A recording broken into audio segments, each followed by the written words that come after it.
안녕하세요. 2021년 7월 24일 날 봤던 군무원 일반 행정직 그 9급 행정법 해설을 해드리겠습니다. 이 2020년부터 군무원 문제가 오픈이 됐는데, 그래서 2020년 그 다음에 금년도 2021년 두 개 문제를 비교해 보면은 이번이 그 2020년보다 좀 쉽게 평이하게 나왔던 것 같아요. 판례도 그렇게 크게 어려운 판례 없었고, 그리고 우리 9급은, 그러니까 7급은 강론이 한 4개 그 전으로 나와요. 25문제 중에서. 예, 근데 우리 9급은 강론은 한 문제 정도가 나온다고 보시면 돼요. 그래서 작년에는 병역법이 나왔고, 예, 근데 금년도는 환매권. 환매권에 그 위헌 결정 받은 게 있거든요. 그 위헌 결정의 헌법 결정문을 직접 물었습니다. 그래서 혹시 9급을 준비하시는 분들은 강론 생각하지 마세요. 왜냐하면 이 강론도 총론과 관련된 그런 부분에 강론이 나오는 거지, 총론과 전혀 관계없이 그냥 강론에서만 배우는 것을 툭 내지는 않아요. 그리고 한 문제 정도밖에 안 나오기 때문에 어차피 25문제에서 한 85점 이상 받으면 굉장히 고득점 하시는 거거든요. 그래서 한 4점 날린다고 생각하시고 총론에만 더 집중하시면은 총론과 관련된 강론 문제도 여러분 쉽게 아주 평이하게 풀 수 있을 겁니다. 자, 1번부터 바로 해설에 들어갈까요? 자, 1번은 사인의 공법행위에 대한 설명으로 옳지 않은 것은 그랬습니다. 다툼이 있는 경우 판례에 의한다. 이때 판례는 대법원의 결정 또는 대법원의 판결, 그 다음에 헌법재판소의 결정예를 우리가 판례라고 그러는 겁니다. 자, 1번 국민이 어떤 신청을 하는 경우에 그 신청에 근거가 된 조항의 해석상 행정 발동에 대한 개인의 신청권을 인정하고 있다고 보이면 그 거부 행위는 항고 소송의 대상이 되는 처분으로 보아야 하고, 여기서 여러분이 우리가 보통 거부 행위가, 여기 있는 이 거부 행위가 이게 이제는 처분이 되려면 가장 중요한 핵심이 뭐죠? 바로 우리가 신청권이 있어야 돼요. 이 신청권이라는 개인적 공권이 있고 이 권리가 침해됐을 때 이것이 이제 처분으로 바뀌는 거거든요. 그래서 신청권이 없으면 이 거부 행위는 항고소송의 대상이 되는 처분이 될 수가 없습니다. 지금 그걸 묻고 있는 판례거든요. 자, 구체적으로 그 신청이 인용될 수 있는가 하는 점. 그러니까 이 신청권이 있냐 없냐는 이것은 그 소송 요건이에요. 그래서 그 소송 요건에서 먼저 요건 심리를 하고, 자, 그래서 신청권이 있다라고 판단되면 그다음에 본안 심리로 들어가는데, 그 본안 심리에서 이 신청권을 받아들여야 될지 아니면 거부해야 될지를 판단한다는 얘기예요. 그래서 여기서 본안에서 판단할 사항이다. 자, 이건 맞는 말이죠. 그리고 혹시 우리 하이클래스에 들어오셔갖고 이걸 보시는 분은 제가 해설지를 되게 자세히 담았어요. 판례까지 다 담았으니까 그걸 다운 받으셔갖고 이 강의를 보시면 훨씬 더 도움이 많이 될 겁니다. 자, 그래서 1번은 맞는 선지고, 자, 2번 민원사항의 신청 서류에 실정의 요건에 관한 흠이 있더라도 그것이 민원인의 단순한 착오나 일시적인 사정 등에 기한 경우에는 행정청은 보완을 요구할 수 있다. 자, 여기서 이제 보완을 요구할 수 있다라고 그랬고요. 그 다음에 여기서 실질적 요건이라고 그랬고, 그 다음에 이때 흠이 있을 때 단순한 착오, 일시적인 사정에 기한 경우, 이게 이제 포인트거든요. 보통 우리가 행정절차법도 그렇고, 이 민원 처리에 관한 법률도 그렇고, 우리가 뭔가를 이렇게 행정처에다 신청을 하잖아요. 그러면 어떤 그 형식적 요건, 절차 요건도 갖춰야 되고, 실적 요건도 갖춰야 되는데, 여기 이제 흠이 있으면 그냥 되돌려 보내지 않아요. 되돌려 보내면 안 되고, 보완을 먼저 요구를 해야 돼요. 그래서 보완을 갖다 요구했는데 그래도 보완을 안 한다 그러면 그때 이제는 그 이유를 충분히 설명하고 나서 이제는 되돌려 보내는 거거든요. 여기서 이제 보완을 요구할 수 있다 맞는데, 자, 이때 실정 요건이 있으니까 이게 자꾸 눈에 걸릴 거란 말이에요, 여러분. 그렇죠? 근데 이건 판례에서 이게 형적 요건이든 절차적 요건이든 실정 요건이든, 자, 여기에 단순한 착오나 일시적인 사정이 기한 경우에는 보완을 요구할 수 있다라고 판례가 나와 있어요. 그래서 우리 해설지에도 거기 민원 처리에 관한 법률 조항 제9조를 제가 담아놨고, 거기도 뭐라 되냐면 접수된 민원 문서를 부당하게 되돌려 보내서는 안 된다라고 되어 있죠. 보완을 요구하라는 거예요. 그리고 그 아래에 이제는 대법원의 판례가 나와 있는데, 그 오른쪽 페이지 그 위에 보면은 위 규정 소정의 보완의 대상이 되는 흠은 자, 보완이 가능한 경우에야 하면 물론이고, 이건 너무 당연한 말이죠. 그 내용 또한 형식적, 절차적인 요건이거나 실질적 요건에 관한 흠이 있는 경우라도 그것이 민원인의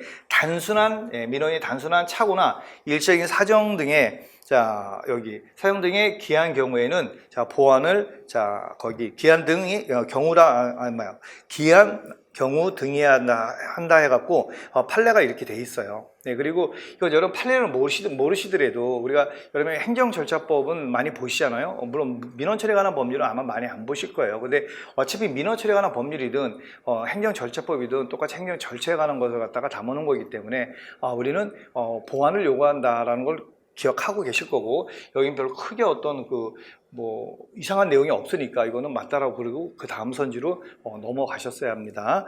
자, 그 다음에 이제 3번은 이거 앞으로 돌렸네요. 자, 3번은 건축주 등은 건축 신고가 반려될 경우 건축물의 건축을 개시하면 시행명령, 이행강제금, 벌금이 대상이 되거나 당해 건축물을 사용하여 행할 행위에 허가 거부될 우려가 있어서 불안정한 지위에 놓이게 되므로 건축 신고 반려행위는 항고소송의 대상성이 인정된다. 이건 워낙 유명한 판례니까 이제는 처음 행정법을 공부하시는 분은 아마 이 판례를 모르실 텐데 어느 정도 공부하신 분은 이 판례를 모른다면 행정법 공부를 안 하시는 거죠. 그렇죠? 자, 이게 그런 거잖아요. 우리가 이제 건축 신고는 이거 수리를 요하지 않는 신고예요. 자기완결적 신고죠. 그래서 신고하고 나서 바로 건축을 하면 돼요. 근데 이제는 이 행정청에서 자기는 이 신고 이거 수리 못 하겠다고 지금 건축을 하고 있는 와중인데 와서 그러는 거야. 나 이거 신고 수리 안 했으니까 너 이거 건축 이거 철거해. 이런 식으로 한단 말이에요. 그러면 이 건축 신고가 이게 수리를 요하지 않거든요. 그 수리를 요하지 않기 때문에 이 수리 거부도 처분성이 없는 거예요. 원래가 이 반려한 행위가 원래 처분성이 없는 거거든요. 이것도 처분성이 없다. 없다. 근데 이렇게 해놓고 나면은 자, 이 행정 담당 공무원이 와서 야, 너 이거 불법 건축물이야. 이거 철거 안 하면 너 이거 시정명령 내가 내릴 거고, 시정명령 이행 안 하면 이행강제금 부과될 거고, 그냥 또 벌금도 받을 수 있어. 그리고 너 이 건물 이거 건축해봤자 너가 무슨 가게 하려고 하는데 그 가게 허가도 안 내줄 거야. 이렇게 협박을 한단 말이에요. 이거는 수리 거부가 아무런 의미가 없는 건데, 그 처분성이 없는 건데, 그렇죠? 예, 그러니까 이 사람은 좀 찔끔하겠죠. 왜냐면 공권력이라는 게 좀 무섭잖아, 우리는. 그렇죠? 예, 그래갖고 이 사람이 이제 소를 간 거죠. 소를 제기한 거야. 이럴 때 이제는 자, 이 수리를 거부하는 거는 처분성이 없으니까 이거를 갖다가 본안심리에서 받아주면 안 돼요. 그러니까 대상성이 없거든요. 그러면 이제 요건심리에서 일단 부적법 각하를 받을 텐데 이런 게 굉장히 많이 들어왔단 말이에요. 그리고 대법원에서 이렇게 보니까 이거 행정처이 맨날 이런 식으로 하게 되면 우리 국민은, 상대방인 국민은 늘 불안한 상태가 있고, 이것도 불법 건축물이니까 불법 건축이 양산이 될 수도 있고, 그렇죠? 그러니까 이 분쟁을 조기 해결하자는 얘기야. 그래서 전원합의체로 자, 이 건축 신고는 수리를 요하지 않는 신고지만, 즉 자기 완결적 신고지만, 자, 이거에 대한 반려행위, 즉 거부행위는 이거에 대한 거부행위는 처분성이 있다. 즉 대상적 격을 가져갔고, 자, 본안 심리해주자. 이렇게 갖고 이제 거부행위에 대해서 이제 처분성을 인정한 거예요. 아주 유명한 판례죠. 예, 그래서 3번은 당연히 맞는 선지고, 자, 4번은요. 자, 제가 여기 정답인데, 정답은 여러분 좀 확인하시라고 이렇게 색깔을 좀 바꿔놨습니다. 자, 건축법상 건축신고가 다른 범위에서 정한 인허가 등의 의제 효과를 수반하는 경우라도 특별한 사정이 없는 한 수리를 요하는 신고로 볼 수 없다. 원래 건축신고는 아까 그랬죠. 이거는 수리를 요하지 않는 신고예요. 그렇죠? 예, 수리를 요하지 않는 신고인데 이 건축신고를 하고 이 허가가 떨어지면, 건축 허가가 떨어지면 이거와 관련된 개별법에 있는 인허가가 의제가 되는 경우가 있거든요. 이 의제가 되는 경우가 있어요. 의제가. 그러면 이 개별법에 있는 인허가 요건을 다 갖춰야지만 이게 떨어지는 거거든요. 그렇죠? 그렇다면 이게 의제가 안 되는 신고라면 그냥 수리를 요하지 않는 신고가 되는데, 이 의제를 인허가가 의제가 되게 되면 이거는 이제 수리를 요하는 신고로 바뀌게 되는 거예요. 이게 바뀌게 됩니다. 이것도 아주 기본적인 내용이죠. 자, 그래서 거기 수리를 요하는 신고로 볼 수 없다. X. 수리를 요하는 신고로 바뀝니다. 왜냐하면 이 요건을 다 갖춰야 되거든요. 그리고 여기는 실적 심사를 이쪽에 주무관청에서 다 해요. 여기에 관련된 인허가 요건에 관련된 실적 심사를 다 하기 때문에 그 실적 심사를 하게 되면 이제 수리를 요하는 신고가 돼버리잖아요. 그래서 그렇게 바뀝니다. 그래서 여러분이 의제되는 인허가가 의제되는 경우에는 수리를 요하지 않는 신고라도 수리를 요하는 신고로 바뀐다라고 알아두시고, 그 관련 판례를 제가 해설집에다가 거기 해설지에다 담았으니까 그거 꼭 좀 읽어보시기 바랍니다. 자, 그 다음 이제 2번 문제 평등의 원칙. 이거는 다른 건 모르더라도 이 정답이 너무 쉬워요. 봐요. 우리가 평등이라는 것은 같은 건 같게 취급하지만 다른 건 다르게 취급해야 되잖아요. 그리고 다른 것도 어느 정도 어떤 그 비례 원칙이 그 준수가 돼야 되거든요. 그래서 2번 바로 볼게요. 평등 원칙은 동일한 것 사이에 평등이므로, 물론 동일한 것 사이에서 평등도 맞아요. 그 다음에 서로 상이한 거에 대한 어떤 평등도 있어야 된단 말이에요. 그래서 상이한 것에 대한 차별의 정도에서 평등을 포함하지 않는다? 당연히 포함하죠. 그렇죠? 예.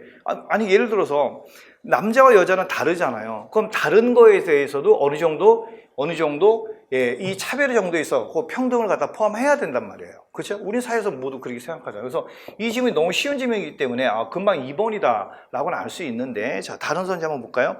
1번 국가기관이 채용시험에서 국가 유공자 가족에게 10%의 가산점을 부여하는 규정은, 자, 이거는 평등권과 공모단위권을 침해한다. 맞는 거거든요. 이것도 그 아래 판례에 있는데, 이게 무슨 말이냐면 이 국가 유공자 가족한테 이 가산점을 부여하는 것 자체는 합헌이에요. 그건 평등권 침해가 아니에요. 왜? 다르잖아. 그렇죠? 다르기 때문에 달리 취급해야 되는 거거든요. 근데 그 가산점을 10%로 부과하게 되면 어마어마한 점수가 되는 거거든요.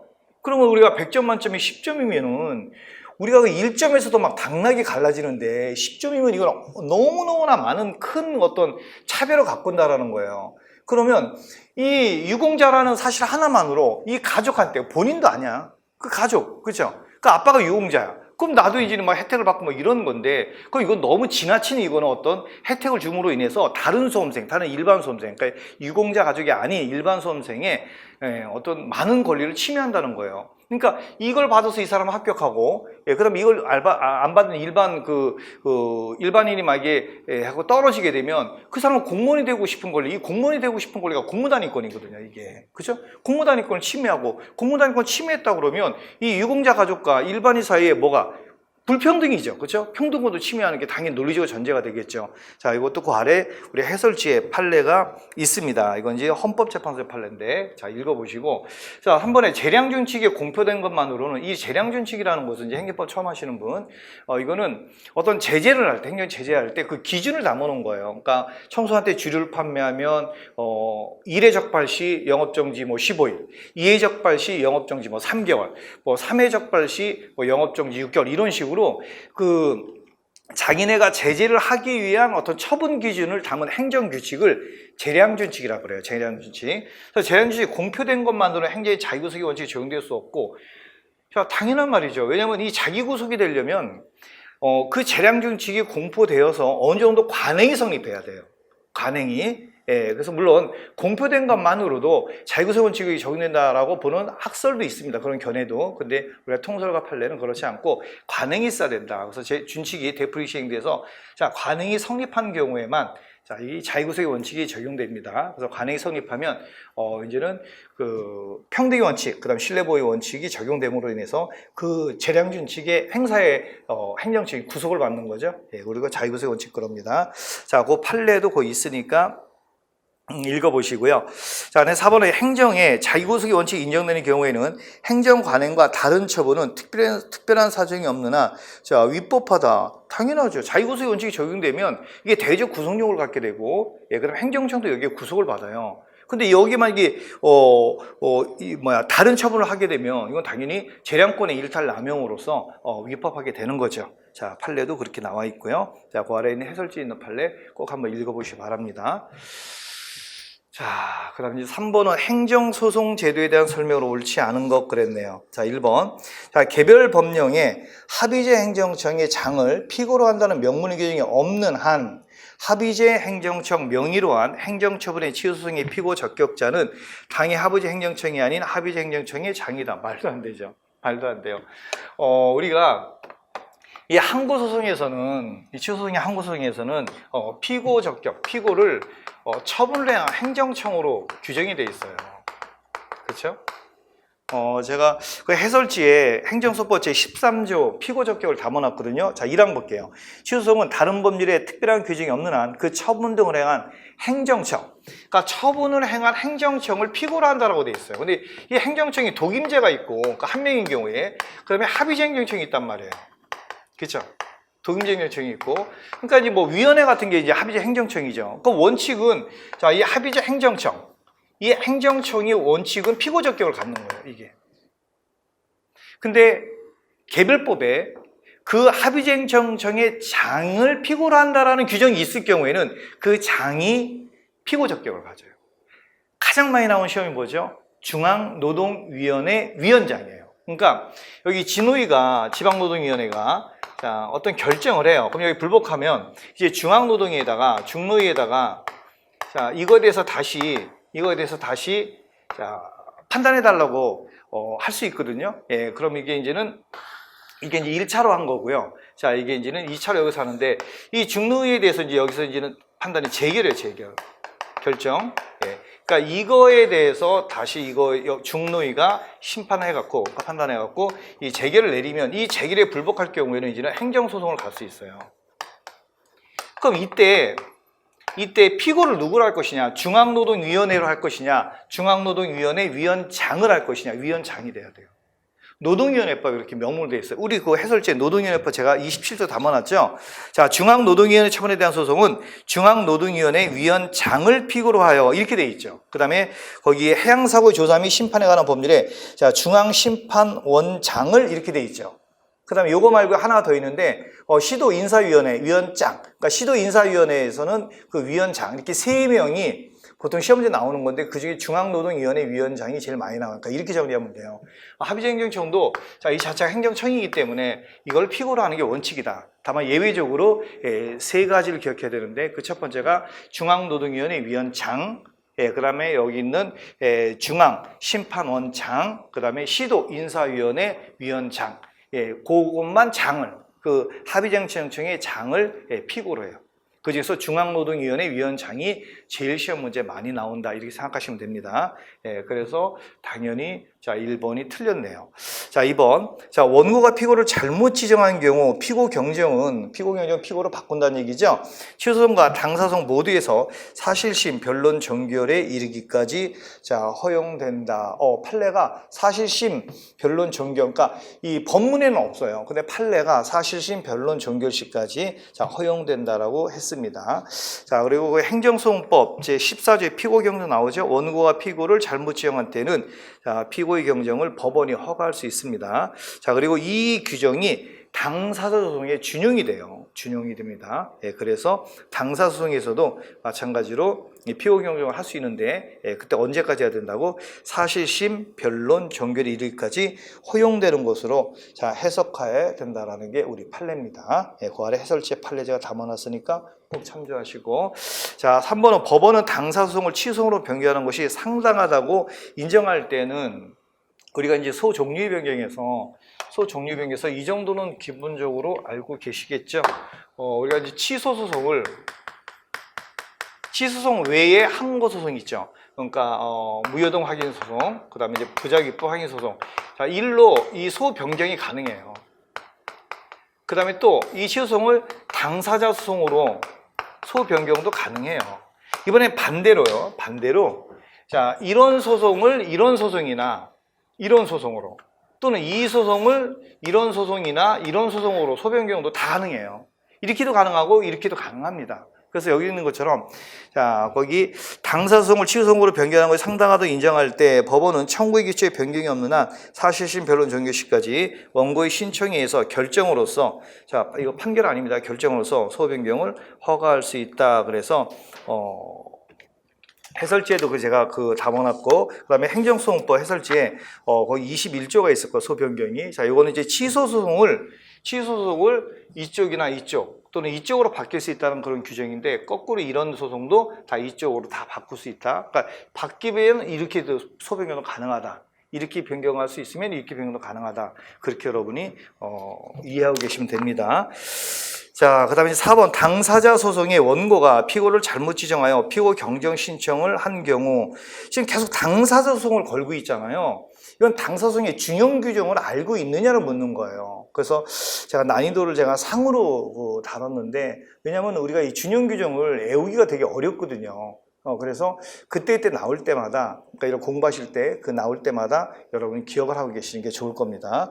자, 이때 원고가 피고를 잘못 지정하여 피고 경정을 신청한 경우, 자, 법원은 결정서 피고 경정 허가할 수 있다. 아까 봤었죠? 예, 이렇게 피고 경정도 취소소송의 피고 경정의 규정을 당사자 소송에 준용한다라는 준용 규정이 있습니다. 자, 그래서 자, 4번도 맞는 거죠. 그러니까 이 문제는 제가 난이도 상으로 잡았지만, 왜냐면 군무원 준비하시는 분들 뿐만 아니라 행정법 공부하는 모든 분들이 이쪽에 6편에 소송편은 많이 어려워해요.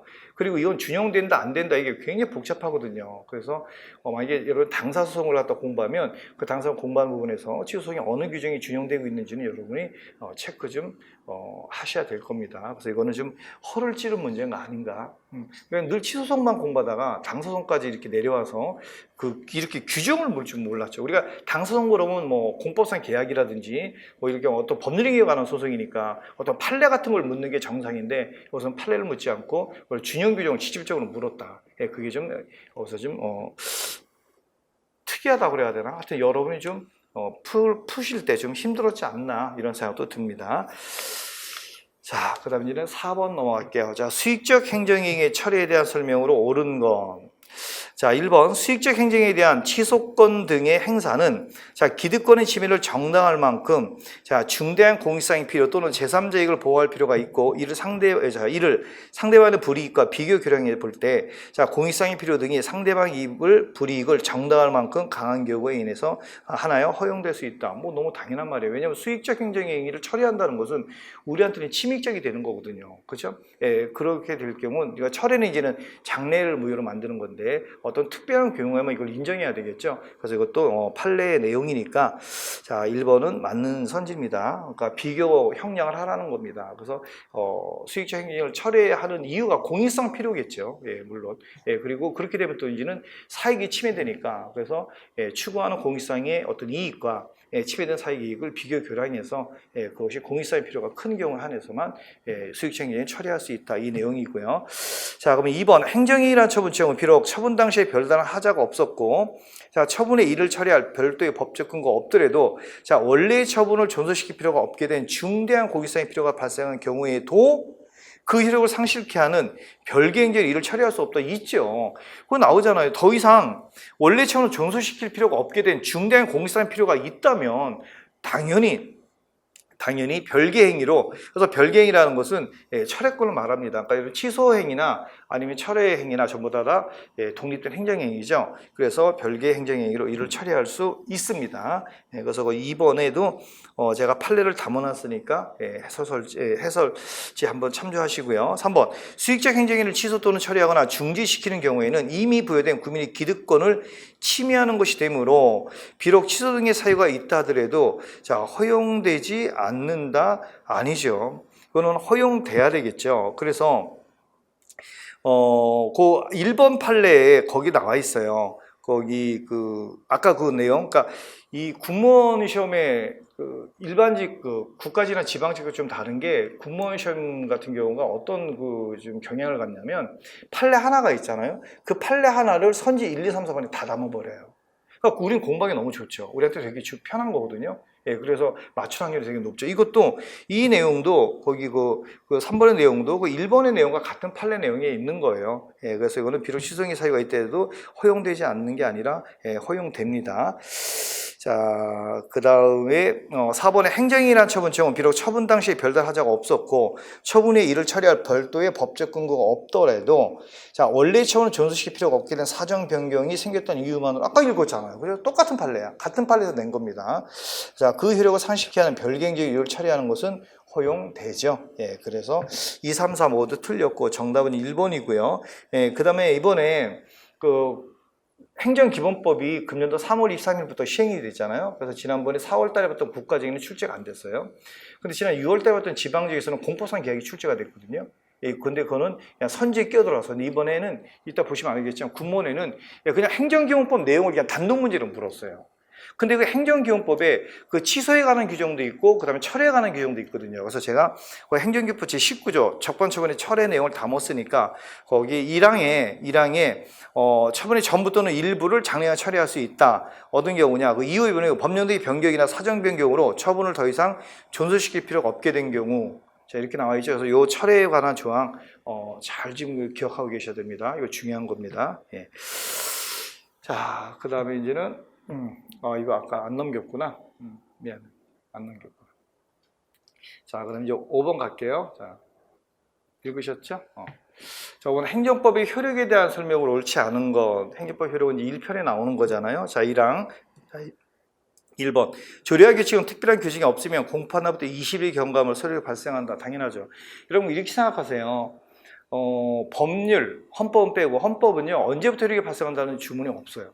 헌법에도 없고 법률에도 없습니다. 그래서 법률, 그 다음에 시행령, 시행규칙, 그러니까 이제 대통령령, 총리령, 부령, 그 다음에 조례 규칙은 똑같아요. 다. 특별한 규정이 있으면 이 규정이 있는 날에 효력이 발생하고 없으면 공판화부터 20일이 경과설이죠. 20일이 경과물로서 효력이 발생합니다. 법률, 그 다음에 법규명령, 그 다음에 조례 규칙 다. 예, 다 해당하는 겁니다. 자, 그 다음에 2번 행정법령은 특별한 규정이 없는 한 시행일로부터 장래에 향하여 효력을 발생하는 것이 원칙이다. 당연하죠. 아니, 행정법령을 만들어 놓고, 그렇죠? 예, 거꾸로 과거로 소급시켜버리면 우리는 법적 안정성이 많이 침해가 되죠. 그래서 원칙은 장래에 적용이 돼야 돼. 즉, 법률 불소급의 원칙을 갖고 있다는 얘기예요. 우리나라는. 자, 3번 법령을 소급 적용하더라도 일반 국민의 이해에 직접 관계가 없는 경우에는 자, 법령의 소급 적용이 자, 허용된다. 이거 판례 내용이죠. 그래서 그 아래 해설지의 그 판례를 보면은요. 판례 그 5번의 판례, 2번 판례 보면은 자, 거기 뭐라 되냐면 법령은 일반적으로 장래에 발생하는 법률 관계를 기울여하고자 제정되는 것이므로 그 시행 후의 현상에 대해서 적용되는 원칙이다. 지금 이걸 얘기한 거고요. 이걸 얘기한 거고. 자, 근데 그 아래 내려가면은, 자, 특히 행정법규 소급 적용은 일반적으로 법치주의 원리에 반하고 개인의 권리자의 부당한 침해를 가하며, 자, 그 다음에 법률 생활의 안정을 위협하는 것이어 이를 인정하지 않는 것이 원칙이다. 이것도 다시 한번 그 이유를 설명한 거고요. 그 아래 보면은 제가 원문자 1번, 2번, 3번 3개 나왔잖아요. 자, 1번 봐요. 일반 국민의 이해에 직접 관계가 없는 경우. 그 다음에 오히려 그 이익을 증진하는 경우, 그 다음에 불이익이나 고통을 제거하는 경우 등 특별한 사정이 있는 경우 한해서 예외적으로 자, 소급 적용이 허용된다라는 게 우리 그 대법원의 판례 입장 판시입니다. 예, 그래서 이거 자 알아두시고요. 그 세 가지 다 기억해야 돼요. 일반 국민의 이해에 직접 관계가 없는 경우, 지금 여기서 이거 나왔죠. 1번 거. 2번에는 오히려 그 이익을 증진하는 경우, 그러니까 소급 적용이 있는데 오히려 증진이 돼. 당연히 소급 적용 해줘야 되겠죠, 그렇죠? 그다음 불이익이나 고통을 제거해줘. 너무 좋죠. 예, 그런 것들. 예. 자, 그다음에 4번 법률 불소급의 원칙은 그 법률의 효력 발생 전에 완성된 요건 사실자. 여기서 효력 발생 전에 완성된 요건 사실이라는 게 뭐죠? 바로 진정 소급 적용이에요. 그렇죠? 진정 소급 적용은 원칙적으로 안 됩니다. 원칙적으로 안 됩니다. 뿐만 아니라 계속 중인 사실, 이거 뭐죠? 부진정 소급 적용은 사실 소급 적용이 아니에요. 그러니까 지금 여기가 이렇게 우리가 1년 동안 막 2020년을 봐. 2020년을 이제 21년이구나. 21년을 지금 이렇게 가는데, 자, 요 1년 동안이 만약에 과세 대상이야. 우리 소득세는 1년 단위로 소득세를 부과하거든요. 근데 그 전에 여기서는 그 전에는 막 세율이 5%였는데 이 중간 이걸 10%로 바꿔버린단 말이에요. 그 법령을 개정해버린단 말이에요. 그러면 이건 아직 이 사실 완성이 안 된 거죠. 이게 부진정 소급 적용이에요. 그럼 이거는 적용할 수 있어요, 당연히. 그렇죠? 근데 이거를 작년도 거에 적용한다. 그건 안 되죠. 2020년까지 적용 못해도 2021년은 아직 그 12월 31일이 안 왔기 때문에 이거는 계속되는 사실, 이게 계속 중인. 이 계속 중인 사실에는 당연히 소급 적용이 원칙이 허용되는 겁니다. 예. 자, 그다음에 그 이후에 자, 발생한 요건 사실에 대해서도 그 법률을 소급 적용할 수 없다. 있죠. 이건 당연히 있죠. 그러니까 계속 중인 사실, 그 이후에 발생한 요건 사실 이거는 소급 적용이 가능해요. 근데 이미 완성된 효력 발생이 완성돼 이거는 안 되지만 이거는 가능합니다. 근데 다 묶어서 할 수 없다고 그랬으니까 틀렸죠. 이거는 가능하다. 그래서 4번이 옳지 않은 겁니다. 이거는 그 행정법의 효력을 물으면요, 꼭 진정소급 적용 또는 진정소급표, 부인정소급 적용 또 부인정소급표 이걸 꼭 건드려요. 선제 하나에는. 자, 이제 6번. 자, 행정절차법. 뭐, 나올 게 나왔죠. 예. 근데 이것도 뭐, 법정으로 물은 거니까 별로 어렵지 않습니다. 자, 1번 청문 주재자에게, 자, 공정한 청문 진행을 할 수 없는 사정이 있는 경우, 당사 등은 행정청에 기피 신청을 할 수 있다. 당연하죠. 예, 그 해설지에 29조 봐봐요. 행정절차법 29조. 청문 주재자에게 공정한 청문 진행을 할 수 없는 사정이 있는 경우, 당사 등은 행정청에 기피 신청을 할 수 있다 돼 있고. 자, 2번 청문 주재자가 청문을 시작할 때 먼저 예정된 처분의 내용, 그 원인이 되는 사실 및 법적 근거 등을 설명해야 된다. 이건 너무 당연한 내용 아니에요, 그렇죠? 청문이라는 것은 어떤 처분하기 전에, 알겠죠? 그러니까 주로 침입적 처분하기 전에 어떤 의견을 갖다가 지금 청취하는 거거든요. 네, 그러면 자, 청문을 열면서 주재자가 자, 앞으로 이러이러한 처분을 할 것입니다고 예정된 거. 예, 그 다음에 그 내용, 예, 그 다음에 왜 이런 처분을 하는지 그 원인이 되는 사실, 그 다음 법적 근거, 법령의 근거, 이거 다 알려줘야 되겠죠. 설명해야 됩니다. 3번 청문 주재자는 직권으로 또는 당사 신청에 따라 필요한 조사를 할 수 있으며, 자, 직권으로 또는 당사 신청에 따라 필요한 조사를 할 수 있으며, 당사 등이 주장하지 아니한 사실에 대해서는 조사할 수 없다 있죠. 그러니까 법조문에 나와 있잖아요. 거기 그 33조 증거조사에 뭐라 나왔냐면 청문 주재자는 직권으로 또는 당사자의 신청에 따라 필요한 조사를 할 수 있으며 당사 등이 주장하지 아니한 사실에 대해서도 조사할 수 있다. 예, 이거는 법조문을 물은 겁니다. 자, 3번이 틀렸고 이게 정답이고요. 4번 행정청은 청문을 마친 후 처분을 할 때까지 새로운 사정이 발견되어 청문을 제기할 필요가 있다고 인정할 때에는 청문 조서 등을 되돌려 보내고 청문의 제기를 명할 수 있게. 이게 청문의 제기죠, 그렇죠? 거기 제 36조에 나와 있는데, 자, 행정청은 청문을 마친 후 처분할 때까지 새로운 사정이 발견되어 청문을 제기할 필요가 있다고 인정할 때에는 자, 거기 35조 세 사항에 따라 받은 청문 조서 등을 되돌려 보내고 청문의 제기를 명할 수 있다. 그래서 4번도 맞는 선지죠. 그러니까 행정절차법이 나오는데 되게 쉬운 부분만 이렇게 담은 것 같아요. 쉬운 부분만. 그래서 이번에는 작년보다는 좀 이번 군무원 시험이 좀 쉽지 않았나, 난이도가 더 내려갔지 않나 싶은 생각이 듭니다. 그다음 이제 7번 행정지도. 행정지도도 행정절차법에 규정되어 있죠. 예. 자, 이번 행정지도가 그의 한계를 일탈하지 아니하였다면 그로 인하여 자, 상대방에게 어떤 손해가 발생하였다 하더라도 자, 행정기관은 그에 대한 손해배상 책임이 없다. 이것도 당연한 말이죠. 판례 내용이고 이것도 많이 나오는, 이 선지는 많이 나오는 선지예요. 어쩌면 내년에 이거 또 나올 수 있어요. 1번 선지는 이건 뭐냐면 이 행정지도를 해요. 근데 우리가 국가공무원법상 그 공무원의 직무에 들어가는 거는 권력작용뿐만 아니라 비권력작용, 행정지도 같은 관리작용이나 비권력적 작용도 직무 범위에 들어가요. 그럼 이건 공무원의 직무가 되는 겁니다. 자, 이거로 인해서 상대방이 손해를 입었다고 가정해 봅시다. 근데 행정지도는 자, 이 상대방의 자발적 협력을 전제로 해서, 그렇죠? 강요하는 게 아니거든요. 협력을 전제로 하는 거기 때문에 자, 이렇게 하세요라고 권고했는데 그 상대방이 그걸 따랐어. 본인이 자발적으로 협조해서 따랐는데 얘가 손해 입었어. 그러면 이거 인과관계를 인정할 수 있느냐? 원칙적으로 인과관계가 안 돼요. 인정이 안 돼요. 왜? 이건 지가 자발적으로 지가 협력을 해서 한 거기 때문에 이거로 인해서 손해가 나온 거가 아니라 지가 했기 때문에 손해가 나온 거죠. 그래서 인과관계가 인정이 안 되는 게 일반적이고, 그죠? 근데 예외적으로 만약에 그 행정지도가 뭐 어떤 강제성이 있다거나 뭐 이런 경우 있죠. 이 행정지도를 할 수밖에 없는 어떤 공권력이 들어와갖고, 그렇다면 이것은 권력적 작용이기 때문에 우리는 내 자발적 의사와 무관하게 난 할 수밖에 없단 말이에요. 이런 경우는 예외적으로 인과관계를 허용하죠. 그래서 이것도 자, 그 한계를 일탈하지 않았다. 그러니까 이건 정말 자발적 협력을 갖다가 할 수밖에 할 수 있는 거다 그러면 자, 손해가 발생했어도 그 손해에 대해서 인과관계를 인정할 수가 없죠. 예, 그래서 손해배상을 책임이 없는 겁니다.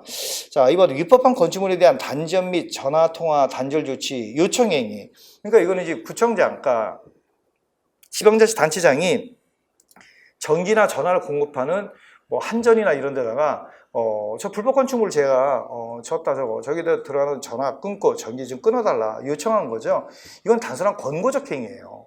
이건 공권력이 아니죠. 왜냐하면 그 요청 자체가 이 불법 건축물의 점유자 내지 소유자의 권리의무에 영향을 미치는 건 아니거든요. 요청이니까. 내부적으로 요청한 거 이건 권고한 거죠. 그래서 이거는 처분성이 인정되지 않습니다. 인정된 처분이 다 틀렸고요. 3번 상대방의 행정지에 따르지 아니했다는 것을 직접적인 이유로 하는 불이익한 조치는 위법한 행위가 된다. 이거는 그 법조문에 있잖아. 그렇죠? 제 48조에 있죠. 행정기관은 행정지도 상대방이 행정지에 따르지 아니했다는 걸 이유로 불이익한 조치를 하여서는 아니 된다라고 돼 있습니다. 이런 그 행정 절차 부분에 행정지도에 관한 규정이 딱 4개밖에 없어요. 조문이. 그 조문 여러분 다 만드셔야 됩니다. 자, 4번 국가배상법이 정한 배상 청구의 요건이 공무원의 직무에는 행정지도 포함된다고 그랬죠? 비 걸렸죠. 그러니까 이 직무범위에 포함되지 않는 건 딱 하나예요. 순수한 사경제 주체로서 하는 국가의 어떤 행위는 그 직무범위에 안 들어가고 그것이 아니라면 다 들어간다라고 판례가 보고 있습니다. 자, 그래서 정답은 2번이고요. 자, 그래서 이제 8번 개인정보 이것도 뭐 나올 게 나온 건데, 자, 옳지 않은 것은 그랬네요. 자, 1번 정보통신 서비스 제공자는 이용자가 필요한 최소한의 개인정보 이외에 개인정보를 제공하지 아니했던 이유로 그 서비스 제공을 거부할 수 있다, 거부할 수 없습니다. 이거는 법조문이에요, 법조문. 거부해서는 아니 된다고 했거든요. 그래서 여기 1번 해설지에 보면은 개인정보보호법 제39조의 39조 3이 뭐라 되어 있냐면, 자, 3항 있죠? 정보통신 서비스 제공자는 이용자가 필요한 최소한의 개인정보 이외에 개인정보를 제공하지 아니한다는 이유로 그 서비스 제공을 거부해서는 아니 된다. 이건 법조문이에요, 법조문. 자, 이게 틀렸고. 자, 2번. 개인정보 처리자가 집단 분쟁 조정을 거부하거나 집단 분쟁 조정의 결과를 수락하지 아니한 경우에는 법원에 권리침해 금지, 중지를 구하는 단체 소송을 제기할 수 있다. 이것도 뭐 워낙 자주 나오는 거니까, 일반직에서도. 그래서 2번도 맞는 거죠. 근데 제가 해설지에 이거를 법조문을 그 51조를 지금 자세히 담아놨어요. 왜냐면 이게 많이 나오거든요. 그래서 거기 51조에 다음 각호의 어느 해당하는 단체는 개인정보 처리자가 49조에 따른 집단 분쟁 조정을 거부하거나 집단 분쟁 조정 결과 수락하지 아니하는 경우는 법원에다가 이 소송을 제기할 수 있다가 단체가 소송을 제기할 수 있는 게 단체 소송이에요. 근데 이때 단체에는 그 1호에 공정거래인에 등록한 소유자 단체, 2호에 비영리 민간단체 2개가 있어요. 근데 여기 공정거래위원회에 등록한 소유자 단체도 그 가목, 남목, 다목 있죠. 이것도 실제 뭐 지방직에서 한번 나온 적이 있었는데, 그 남목에 보면은 단체 정의 연수가 1,000명 이상일 것, 이런 것도 여러분 챙겨두셔야 돼요. 챙겨두셔야 됩니다. 자, 그래서 그거 꼭 좀 여러분이 읽어보시고. 3번 개인정보보호법은 외국의 정보통신 서비스 제공자 등에 대하여 개인정보 보호 규제에 대한 상호주의를 채택하고 있다. 이것도 법조문이에요. 그래서 거기 39조의 13 보면 상호주의 이렇게 돼 있죠. 제목 자체가. 그래서 이제 39조 12에도 불구하고 개인정보의 국외 이전을 제한하는 국가의 정보통신 서비스 제공자 등에 대하여는 해당 국가의 수준에 상응하는 제한을 할 수 있다. 이게 상호주의. 자, 다시 4번 선지. 개인정보 자기 결정권의 보호 대상이 되는 개인정보는 개인의 내밀한 영역에 속하는 영역뿐만 아니라 공적 생활에서 형성되었거나 이미 공개된 개인정보까지 포함된다는 판례 내용이고, 이것도 자주 나오는 판례죠. 그래서 맞는 내용입니다. 그래서 거기 판례 참조하세요. 그러니까 내밀한 영역에 속한 영역뿐만 아니라 공적 생활에서 형성되었거나 이미 공개된 개인정보까지 이 자기결정권 그 대상이 되는, 보호 대상이 되는 정보에 다 포함이 됩니다. 자, 그래서 또 정답은 1번인데 별로 어렵게 안 났어요. 제가 난이도 중으로 해놨는데 사실 난이도 하루에도 상관이 없을 정도로 별로 어렵게 안 났습니다. 자, 이제 9번. 자, 당사소송에 대한 설명을 옳지 않은 것은 아마 이번에 출제위원분이 당사소송을 되게 좋아하시나 봐요. 그래서 우리 아까 앞에도 당사소송 나왔잖아요. 근데 여기는 아예 대놓고 당사소송을 갖다가 한 문제로 담았어요. 대놓고. 그렇죠? 자, 1번. 공법상 당사소송이란 행정청의 처분 등을 원인으로 하는 법률관계에 관한 소송, 그 밖에 공법상 법률관계에 관한 소송으로서 그 법률관계 한쪽 당사를 피고나 처벌하는 소송을 말하는, 이건 뭐 개념적이죠. 그래서 우리가 행정소송법 제3조의 2호에 당사소송에 대한 개념정의를 그대로 1번 선지에 담은 겁니다. 당연히 맞는 말이고요. 자, 이번 공법상 계약의 한쪽 당사자가 다른 당사자를 상대로 효력을 다투거나 이행을 청구하는 소송은 공법상 법률관계에 관한 분쟁이므로, 맞죠? 예, 서로 간에 대등한 법률관계 속에서. 자, 분쟁의 실질이 공법상 권리 의무의 존부 범위에 관한 다툼에 관해서는 공법상 당사소송을 제기하여야 한다라는 게 이제 우리 대법원의 판례 입장입니다. 저거 판례에도 요 내용이 나오니까 여러분 참조하시고, 예, 그래서 이것도, 옳은 말이고요. 자, 3번. 자, 원고가 고의 또는 중대한 과실 없이 행정소송으로 제기할 사건을 민사소송으로 잘못 제기한 경우, 행정소송을 제기할 사건을 민사소송으로 잘못 제기했대요.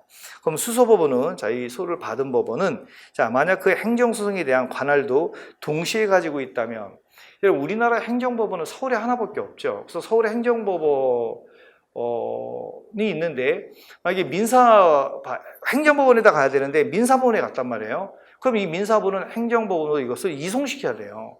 근데 서울이 아닌 지역은 행정법원이 없기 때문에 그 지방법원 본원의 합의부에서 행정소송을 담당하거든요. 그러면 이 지방법원 안에는 민사부도 있고, 그렇죠? 행정을 담당하는 이쪽에 합의부도 있으니까 지금 이걸 말하는 거거든요. 그래서 수법원으로서 만약에 행정소송에 대한 관할도 동시에 가지고 있다면, 그러니까 서울을 제한 다른 지역의 모든 지방법원은 행정소송에 대한 관할도 있는 거예요. 본원 합의부에서 합니다. 있다면 이를 행정소송으로 심리 판단해야 되고, 그러니까 어차피 그 합의부에서 담당하잖아요. 그렇죠? 예, 그럼 여기다가 원래 행정소로 가야 되는데 민사부로 보냈어. 그럼 민사부도 예, 그냥 이거를 그냥 행정소송으로 보고 판단해야 된다라는 거예요. 원래 우리가 옛날에 그 행정법원이 98년도에 만들어졌나요? 서울에? 예, 그게 없었을 때는 다 일반 지방법원에서 이 행정소송을 갖다가 아니구나. 그 담당하지 않고 이제 고등법원 갔다가 이제 대법원 갔다가 이렇게 갔거든요. 근데 이제는 이제는 행정법원이 만들어지면서 이게 1심이 됐단 말이에요. 그래서 이제 다른 지방법원도 1심에서 지방법원 본원 합의부에서 이제 행정소송을 담당하게끔 만들어 준 겁니다. 자, 그 다음에 이를 행정소송으로 심리 판단해야 되고, 그 행정소송에 대한 관할을 가지고 있지 아니하다면, 그러니까 서울 같은 데는 이거를 관할법원, 그러니까 서울의 민사부에 와서 이게 행정소송 가야 되는데, 그럼 서울의 행정법원에다가 이송을 해야 된다는 겁니다. 자, 그래서 3번도 맞는 내용이 있고요. 이것도 이제 판례의 내용입니다. 근데 지금까지 우리 여러분 총론 공부하실 때 이 관할 이송에서 이 판례처럼 행정소로 가야 되는데 민사부로 왔을 때 어떻게 해야 되는 판례는 있어요. 예, 근데 민사로 가야 되는데 행정법원에다가 소를 제기했다, 이런 판례는 아직까지는 안 보여요. 아직까지는 없는 것 같아요. 물론 제가 바보 같아서 못 찾아서 그런가 모르겠는데. 자, 4번. 당사소송의 경우에 법원은, 자, 필요하다고 인정할 때는 직권으로 증거조사할 수 있으나 당사가 주장하지 아니한 사실에 대해서는 판단해서 안 된다. 이건 틀렸는데 왜 그러냐면 이것도 취소소송의 규정을, 직권심리 규정을 준용하고 있어요. 당사소송이. 예, 그러면 취소소송의 직권 심리가 당소송에 준용이 된다면 그 직권 심리 규정이 있잖아요. 자, 우리 행정소송법에 26조 보세요. 법원은 필요하다고 인정할 때는 직권으로 증거조사할 수 있고 당사가 주장하지 아니한 사실에 대해서도 판단할 수 있다. 그리고 요 26조를 제 44조 당사소송의 준용 규정이, 거기 26조 규정은 당사소송의 경우에 준용한다 이렇게 돼 있잖아요. 그렇죠? 그러니까 준용력을 또 물은 거예요. 그러니까 앞에 나왔던 그 문제나 지금 이 문제나 거의 똑같은 어떤 같은 선상에 있는 그 문제다라는 걸 알 수 있겠죠. 자, 이제 10번. 자, 행정법상 허가에 대한 설명으로 옳지 않은 것은 1번. 허가는, 자, 규제에 반하는 행위에 대해서 행정 강제나 제재를 가하기보다는 행위의 사법상 효력을 부인함으로써 규제의 목적을 달성하는 방법이다. 이거 틀렸죠. 왜냐면 이 허가는 법률적 행정행위 중에서 명령적 행위예요. 그 명령적 행위에 하명, 허가, 면제가 있잖아요. 이 하명, 허가, 면제는 적법요건이에요. 적법요건. 유효요건이 아니라. 그래서 그걸 어기면, 그 허가의 어떤 규정을 어기면, 그러니까 뭐 허가를 받고 영업해야 되는데 허가를 안 받고 영업을 하면 여기 어떤 행정 제재가 들어가는 거지, 그 영업행위 자체가 무효가 되는 건 아니에요. 그러니까 여러분이 포장마차를 갖다가 허가 안 받고 길거리에서 포장마차를 갖다가 거기다가 갖다 놓고 손님들한테 음식을 팔았어. 그러면 제재는 받을 수 있죠. 허가 안 받고 길거리에서 음식 파는 거니까. 대신에 손님한테 판 그 사법상의 법령에도 무효가 됩니까? 아니죠. 그거는 유효죠. 내가 내 음식 주고 내가 돈 받았잖아요. 그 얘기예요. 그래서 여기서 행정규제 반하는 행위에 대해서 행정강제나 제재를 가하기보다는 아니라 이 가하는 거야. 원래 가하는 거고 행위의 사법상 효력을 부인하지는 않습니다. 그래서 이거 자체가 틀렸다. 자, 그 다음에 2번. 자, 허가란 법령에서 금지된 행위를 일정한 요건을 갖춘 경우에 그 금지를 해제하여 적법하게 행위를 할 수 있게 해준다는 의미에서 상대적 금지와 관련되는 경우다. 맞죠? 허가라는 게 원래 그거잖아요. 어떤 우리가 자연 상태에서 누리는 어떤 자유를 일시적으로 금지시켜 놨다가 일정한 요건을 갖추면 그 허가를, 그 금지를 해제해 주는 게 허가죠. 그래서 금지의 의제가 허가다. 맞고. 그 상대적이라는 건 뭐냐면, 이런 절대적 금지는 해제 안 돼요. 예를 들어서 청소한테 주류를 판매하는 거, 성매매하는 거, 아니면 도박하는 거, 이런 건 절대적 금지입니다. 그건 해제 안 됩니다. 그게 아니라 요건을 갖추면, 자, 금지를 해제해 주는 것을 상대적 금지라고 그래요. 그 금지를. 그래서 상대적 금지와 관련되는 경우이다. 맞고. 3번 전통적인 의미에서 허가는 원래 개인이 누리던 자연적 자유를 공익적 차원에서 금지해 두었다가 일정한 요건을 갖춘 경우 그러한 공공에 대한 위험이 없다고 판단되는 경우 그 금지를 풀어줌으로써 자연적 자유를 회복시켜주는 행위다. 너무 당연한 말이죠. 봐봐요. 우린 돈 있으면 아무나 차 사갖고 운전할 수 있어요. 근데 이걸 금지시켜놨단 말이야. 왜 아무나 운전하면 사람 막 죽일 수도 있잖아요. 그렇죠? 그래서 일정한 요건, 그래서 운전면허를 취득한 사람에 한해서 운전을 갖다 하게 하죠. 우리는 아무나 음식을 팔 수 있어요. 근데 이걸 금지시켜 놨잖아요. 그래서 일정한 요건을 갖춰야지만 식품위생법상인지는 일반 음식점을 할 수 있는 거죠. 그걸 우리가 허가다 그럽니다. 3번 실정법상으로는 허가 이외에 면허, 인가, 인허, 승인 등의 용어가 사용되고 있기 때문에 그것이 학문상 개념인 우리가 강학상 그러죠. 강학상 허가에 해당하는지는 검토할 필요가 당연히 있는 거죠. 봐봐요. 운전면허 이렇게 되죠. 면허. 근데 이거 허가잖아, 이거. 그쵸? 허가야, 이거. 그러니까 운전을 금지했다가 요건 갖추면 이제 운전면허를 따면 이제는 운전을 허가해 주는 거죠. 그래서 운전면허로 되어 있지만 이거는 강성 허가의 의미죠. 그런 의미입니다. 그래서 정답은 1번. 이것도 아주 쉽게 출제가 됐습니다. 자, 11번은 행정기업법. 아까 말씀드린 거예요. 이렇게 행정기업법 대해서 오는 것만 모두 골라 이렇게 대놓고 단독 문제로 나왔어요. 처음에 지난 4월 달부터 소방직도 이거 안 물었거든요. 소방직도 이거 안 물었는데 군무원이 최초로 행정기업법, 그년도 시행되는 행정기업법을 물었다. 근데 여러분 행정기업법 공부하실 때 몇 개의 조문은요 2023년 3월부터 시행되는 그 조문이 있어요. 그건 공부하지 마세요. 2023년까지 여러분 이거 공부하실 겁니까? 아니잖아, 그렇죠? 그래서 2023년 3월부터 효력이 발생하는 조항은 그냥 이렇게 X를 그어서 아예 읽지도 마요. 복잡해. 근데 그중에 일부 조문은 금년도 9월부터 시행되는 조문이 있거든요. 그거는 이제는 9월이 되면 시행되는 거니까 여러분 내년에 시험 보실 분들이니까 그거는 봐줘야 되겠죠. 그래서 행정기업법을 프린트 해갖고요. 여러분 법제처 들어가면 행정기업법 치면 나와요. 프린트 해갖고 여러분 기본서에다 끼워놓고 다니세요. 내년에 또 나옵니다. 지금 알려줬잖아. 내년에 또 낼게 이런 게 느낌이 안 들어요? 자, 행정은 공공의 이익을 위해서 적극적으로 추진돼야 된다. 그 행정기원법 제4조의 내용을 그대로 담은 겁니다. 자, 그 해설제 4조. 자, 니네 행정작용은 법률이 위반돼서는 아니 되며 국민의 권리를 제한하거나 의무를 부과하는 경우와 그 밖에 국민생활에 중요한 영향을 미치는 경우에 법률의 근거가 있어야 된다. 이게 법체행정의 원리죠. 8조에 있어요. 8조 내용을 그대로 옮겨놓은 겁니다.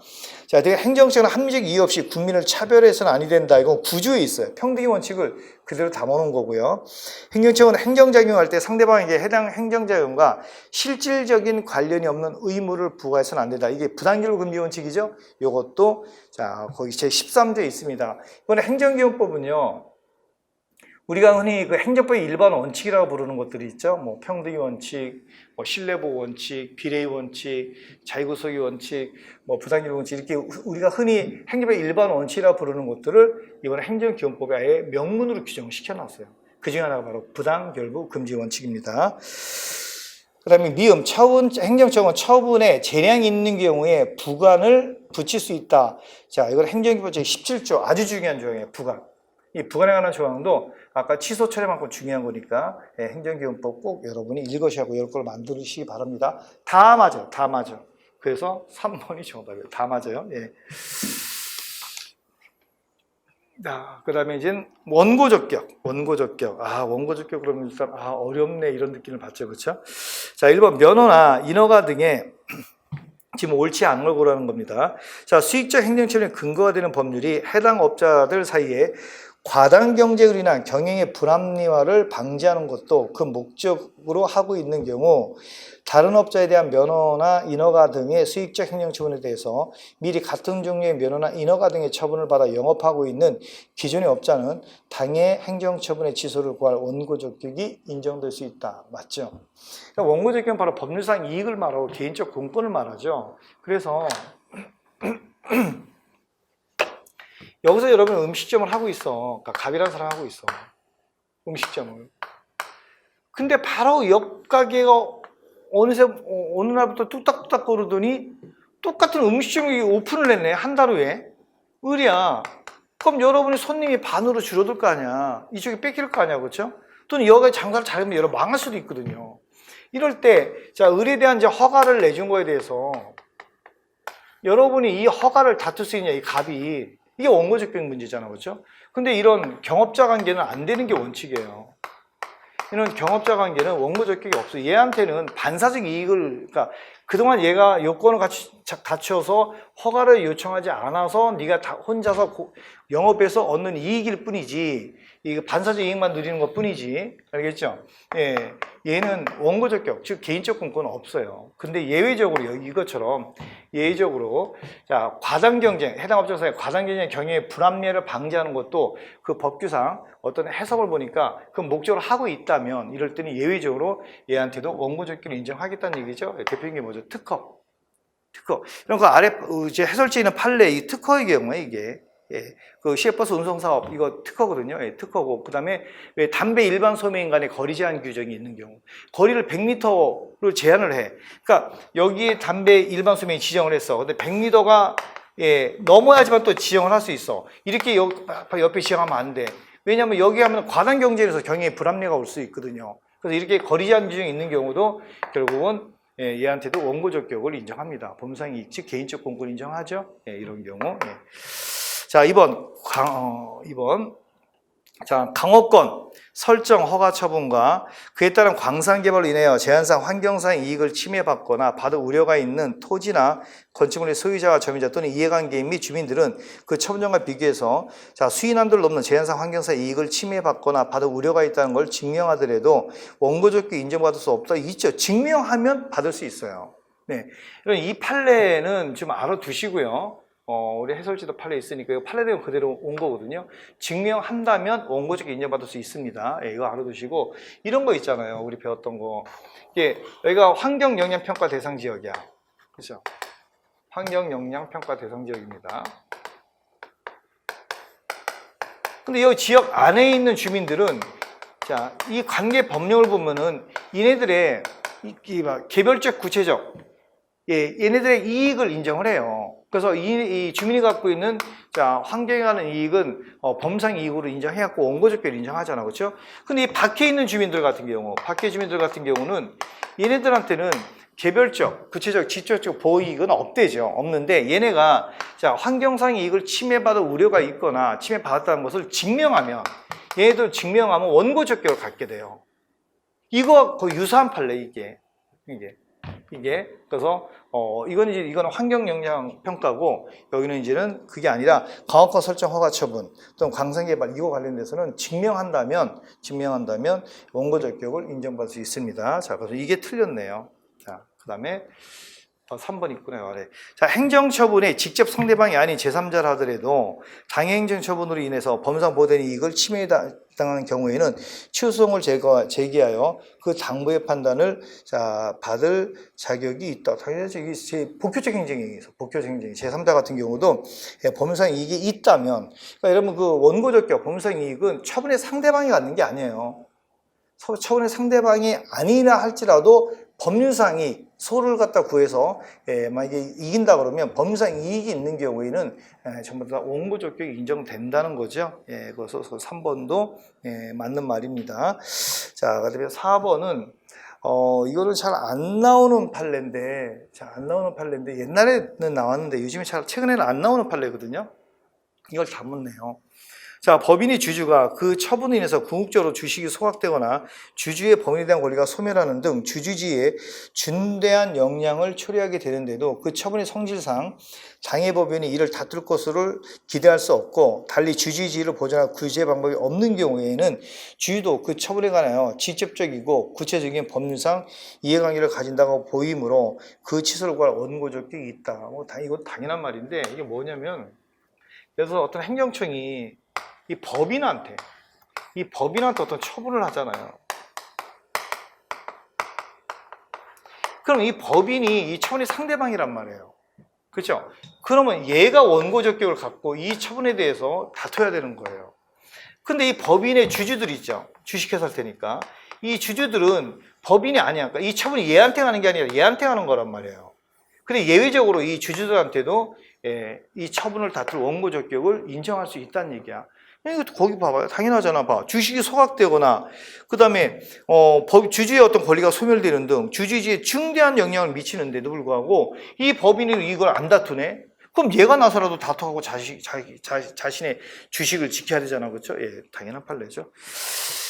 자, 그래서 정답은 이거는 2번이었고요. 공법상 결과제거 청구권. 이 결과제거 청구권은 잘 출제가 안 되는 파트거든요. 근데 국무원에서 이번에 출제가 됐네요. 잘 출제 안 하는 파트인데, 결과제거 청구권은 뭐냐면, 어떤 행정청이 어떤 위법한 상태를 만들잖아요. 그럼 그걸 다시 원상회복시켜달라는 그 권리인데, 이게 명문의 규정이 없어요. 명문의 규정이 없어갖고, 이제 학자들은 이걸 좀 인정해야 된다. 그러니까 우리가 손해배상이나 손실보상 갖고는 충분한 게 안 되니까, 그것뿐만 아니라 결과를 갖다가, 그러니까 위법한 결과를 제거할 수 있는 그런 권리를 줘야 된다는 차원에서 논의가 되고 있는 권리거든요. 근데 그걸 이제 낸 건데, 자, 1번 공법상 결과 제거 청구권의 대상은, 자, 가행위와 상당 인과관계에 의한 손해이다. 이게 틀렸어요. 그 문제는 되게 쉽게 냈어. 왜 그러냐면, 여러분 그 가행위와 이 손해 간에 이 상당 인과관계라는 거, 이 상당 인과관계는 뭐냐면, 그냥 사회 통념상 이런 행위를 하면, 이런 가행위를 하면 이런 결과가 나와. 거기까지만 그 손해배상 범위를 정하는 거거든요. 근데 이거는 불법행위, 즉 국가배상에서 손해배상이잖아. 국가배상에서의 손해배상의 내용이고, 이 결과제거 청구권은 아니에요. 그 결과제거 청구권은 어떤 공인정 행위를 했는데 그 위법한 상태가 만들어져서 그 위법한 상태를 제거해달라는 거지. 이 어떤 손해, 가행위와 이 손해, 인과관계 손해, 이거는 국가배상 청구권. 그러니까 공법상 손해배상에서 나오는 논의고, 여기 결과제거 청구권하고는 아무 관계가 없어요. 그러니까 결과제거 청구권은 어떤 공익적인 하면 어떤 직접적으로 어떤 위법한 결과가 만들어지잖아요. 그것도 간접이 아니고 직접적인 어떤 결과를 원상태로 제거해달라는 거죠. 그러니까 예를 들어서 이런 적법하게 파킹을 해놨는데 그걸 갖다가 자, 이 경찰서에서 이걸 끌고 갔단 말이야. 그럼 다시 갖다 놓으라 이거야. 갖다 놓으라. 예, 그런 걸 말하는 거지. 이 가해행위와 손해간 인과관계 것은 국가상 청구권에서 논의가 되는 거고, 결과제거 청구권하고 아무 관계가 없다. 자, 이번 결과제거 청구는 권력 작용뿐만 아니라 자, 관리 작용에 의한 침해의 경우도 인정된다. 이건 맞아요. 권력 관계든 관리 관계든 어쨌든 어떤 공익적인 행위에 따른 어떤 그 직접적인 어떤 위법한 결과가 나오면 그걸 제거해달라는 겁니다. 3번 원상회복이 행정주체에게 기대 가능한 것이었는데 당연한 말이죠. 행정청이 할 수 없는 걸 갖다가 해달래. 그건 말이 안 되는 거죠. 예. 자, 그 다음에 피해자의 과실이 위법 상태의 발생에 기여한 경우에는 자, 그 과실에 비례하여 결과제거 청구권이 제한되거나 상실된다. 예를 들어서 여러분이 여기가 횡단보도인데 여기 무단횡단하다가 만약에 차에 치였다면 가정해봐요. 그러면 이 운전자도 과실이 있지만 여러분도 과실이 있는 거거든요. 그럼 여러분도 일정 부분 책임을 져야 돼. 마찬가지로 자, 여기서도 마찬가지예요. 피해자가 만약에 과실이 있다면 그 위법 상태 발생하는 데 있어갖고 그럼 피해자도 어느 정도 과실을 책임져야 되기 때문에 그것이 좀 제한되거나 그 과실이 만약에 크다 그러면 상실될 수 있죠. 예를 들어서 얘가 도로인데 어떤 사람이 여기서 술 먹고 쓰러져 있어. 이런 경우가 가끔 발생하더라고요. 이 운전자가 여기서 운전하다가 이 사람을 갖다 덕화동 치고 갔다 그래봐. 그럼 이 사람 여기 아니 차도에서 왜 자냐고 이게 그렇죠? 그럼 이런 경우가 이 사람의 과실이 거의 100이 될 수 있는 경우도 있어요. 그러면 이 사람 책임을 전혀 안 지고 얘가 책임을 다 지는 경우야. 그게 이제 상실되는 어떤 그런 케이스겠죠. 이건 민사적인 건데만 대비해보면 그렇다는 얘기입니다. 그래서 정답은 자 1번이고 나머지 다 옳은 지문입니다. 그러니까 어렵게 나오진 않았어요. 어렵게 결과적 청구에서. 자 그다음에 이제는 행정심판의 재결. 행정심판위원회 판단을 재결. 자, 1번 기각재결. 이건 기각이라는 것은 청구인이 주장이 이유가 없어서 배척하는 거야. 그러니까 어떤 처분행위가 적법하다는 거죠.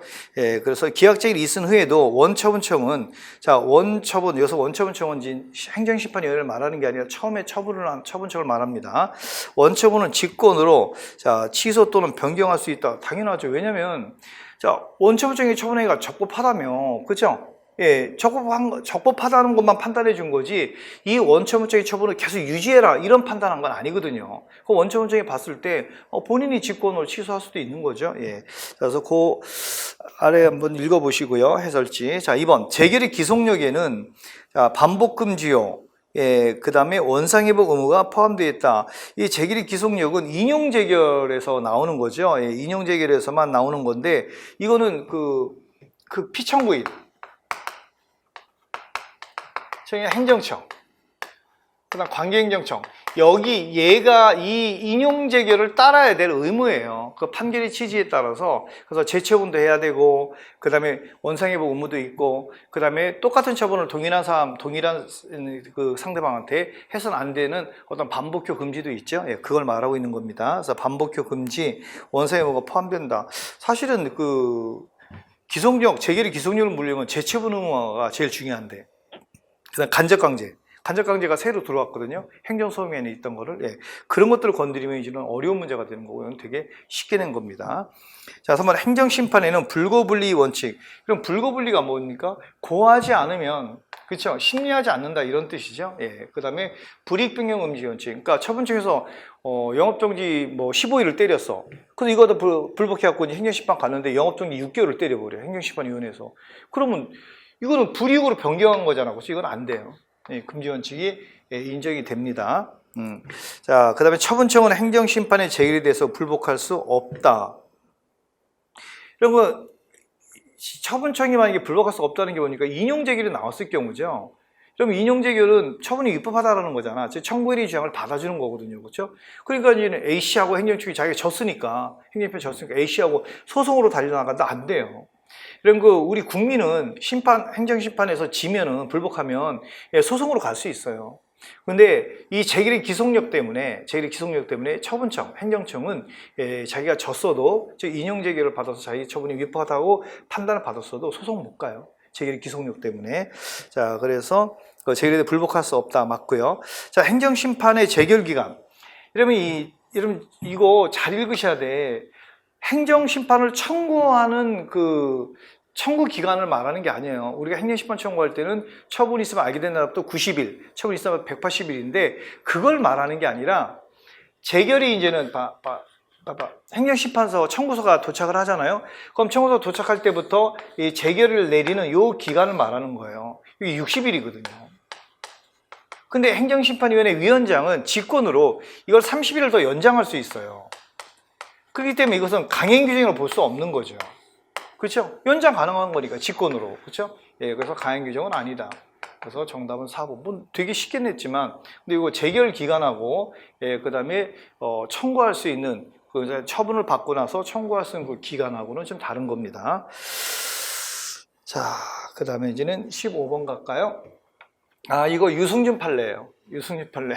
제가 강의 때 많이 활용하는 판례인데, 이 판례가 지금 여기서 쟁점이 몇 가지가 있어요. 유승준 판례에서. 스티브 유. 근데 아마 여러분들은 스티브 유를 모를 거야. 여러분 태어나기 전에 일어났던 사건이거든요. 지금 현재 20대이시라면. 예. 근데, 스티브 유가 국민 앞에서 군대 가겠다.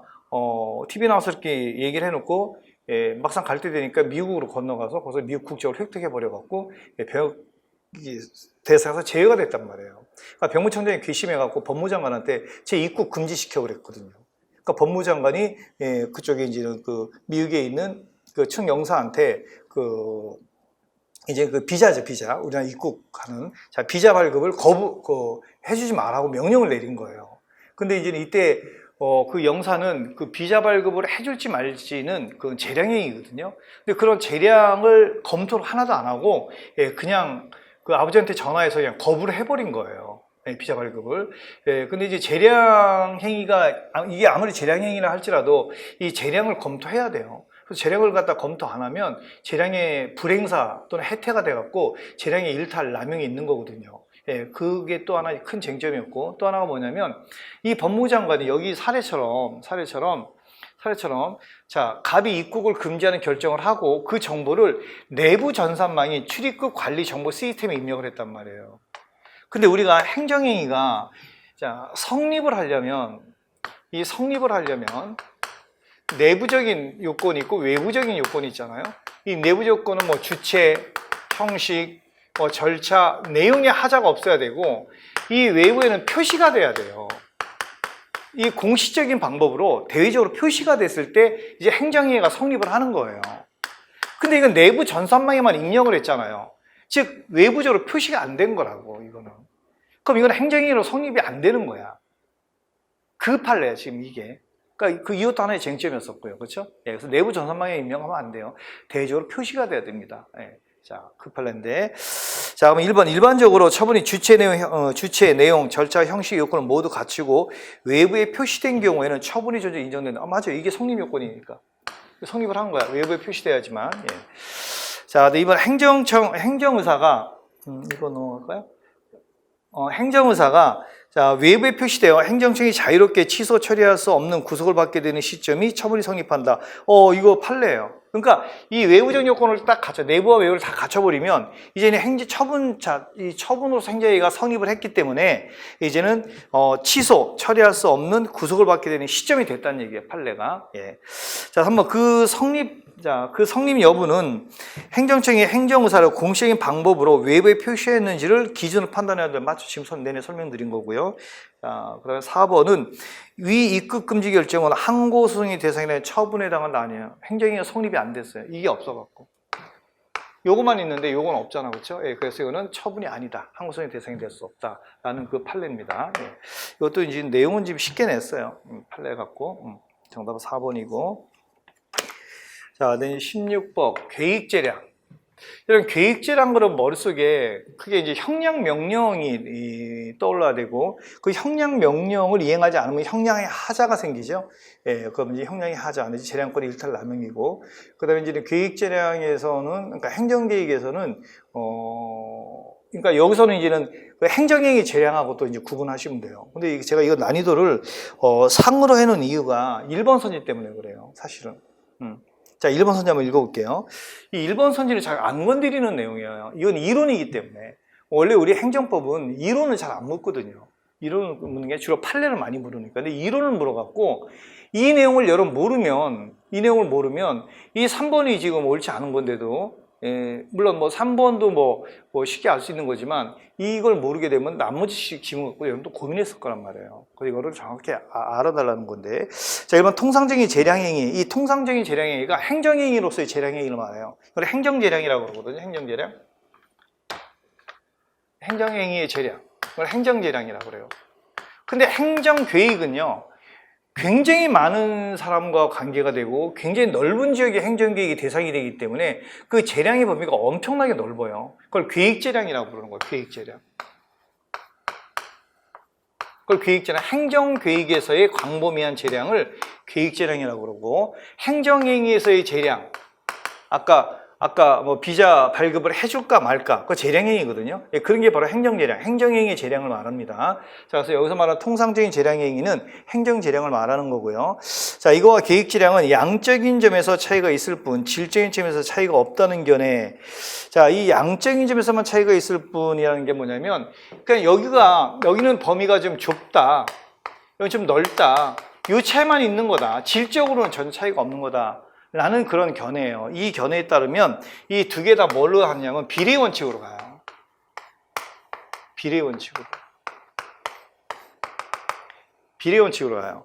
그래서 거기 보면 형량명령이 계획재량에, 여러분 형량명령이라는 게 뭐냐면 행정계획을 세울 때 보통 우리가 재량은 즉 공익과 사익을 비교하는 거잖아요. 그것뿐만 아니라 공익과 공익 간에도 이익을 비교하라는 거야. 그다음에 사익과 사익 간에도 이익을 비교하는 게 형량명령이에요. 그러니까 행정이 만약에 우리 요 지역에다가 만약에 신행정도시를 만든다는 계획을 세워봐요.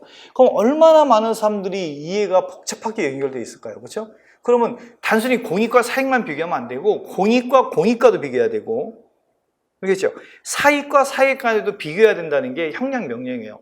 그걸 안 했을 경우에 형량의 하자가 있다라는 게 형량하자 이론이거든요. 자, 그러면 형량명령이 계획재량의 특이한 하자 이론이라기보다는 비례의 원칙을 계획재량에 적용한 것이라고 한다. 맞는 지문이에요. 그러니까 얘네들은 양적으로만 차이가 있는 거지 질적으로 두 개는 다 똑같은 거다. 결국 비례의 원칙으로 가는 거 아니냐. 비례의 원칙으로. 근데 이제 이걸 아니다. 이거는 양적인 셰프뿐만 아니라 질적으로 차이가 있다. 질적으로. 그래서 차이가 있다니 이건 비례 원칙이지만 이 비례 원칙으로 재량을 통제하지만 여기는 형량명령으로 통제한다.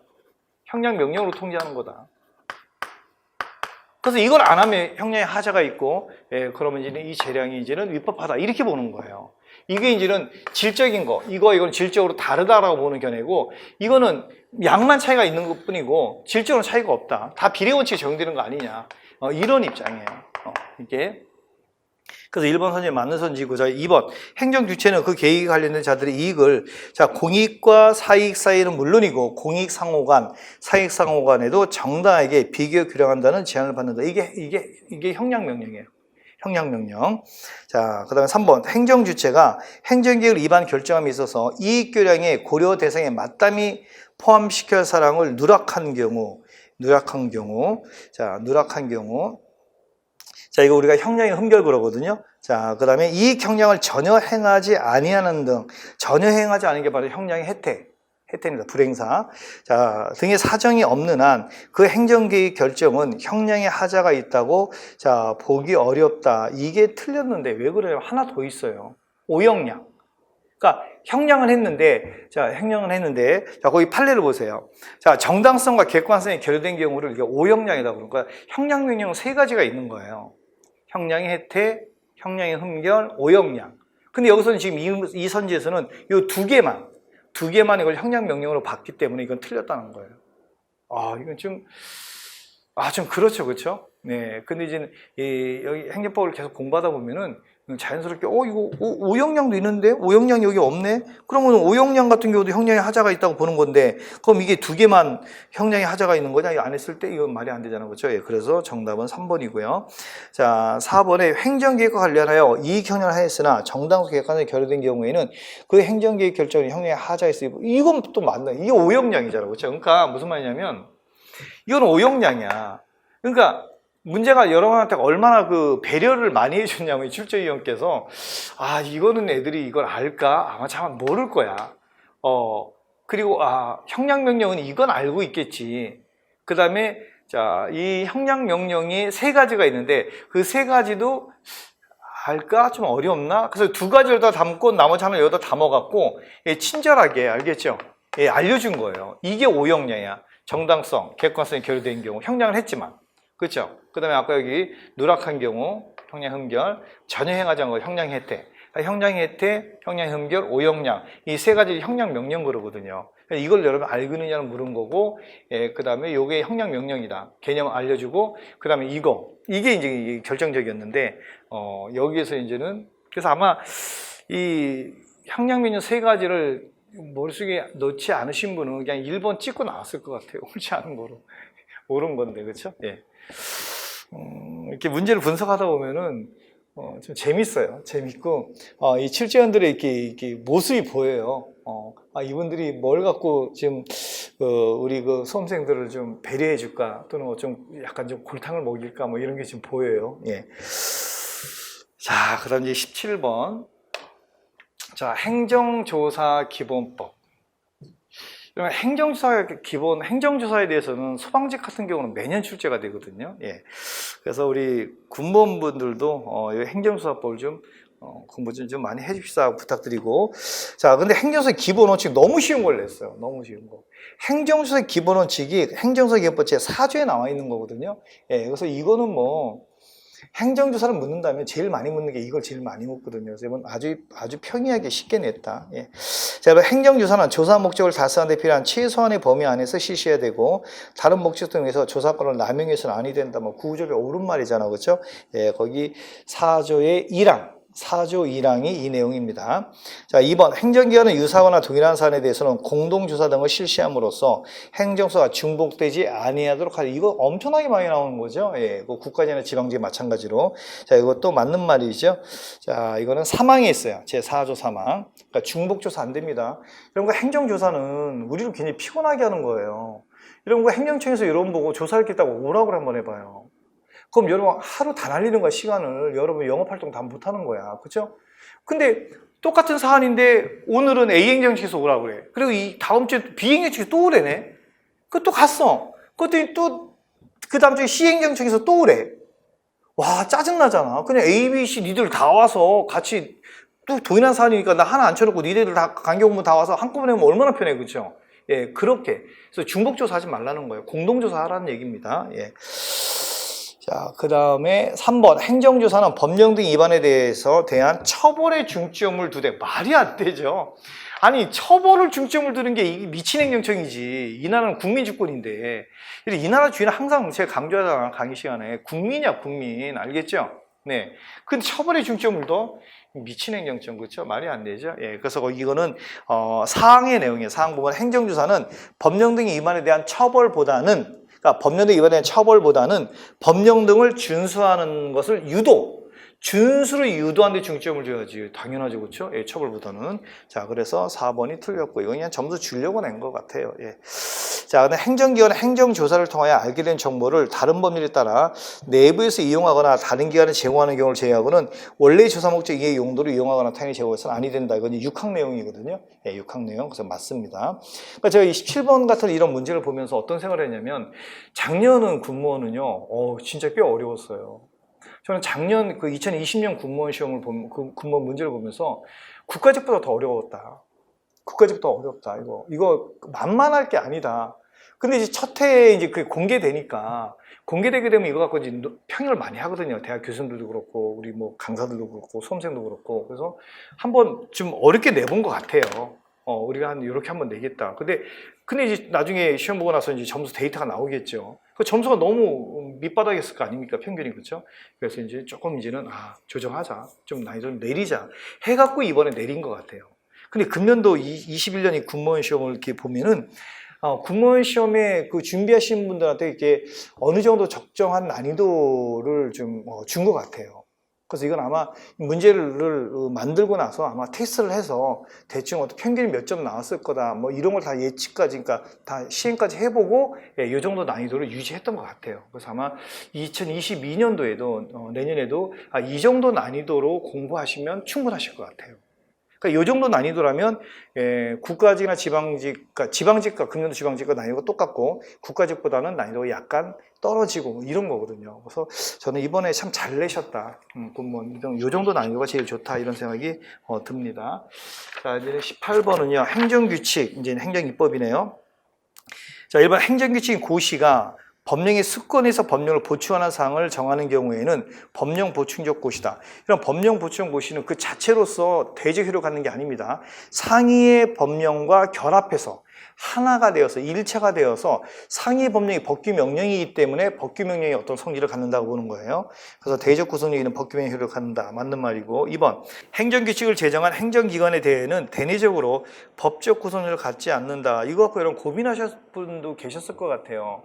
여러분 행정규칙은 상급기관이 하급기관한테 내부적으로 사무처리를 이렇게 하라 또는 법령을 이렇게 해석하라 라고 만든 준칙이에요. 규칙이에요, 규칙.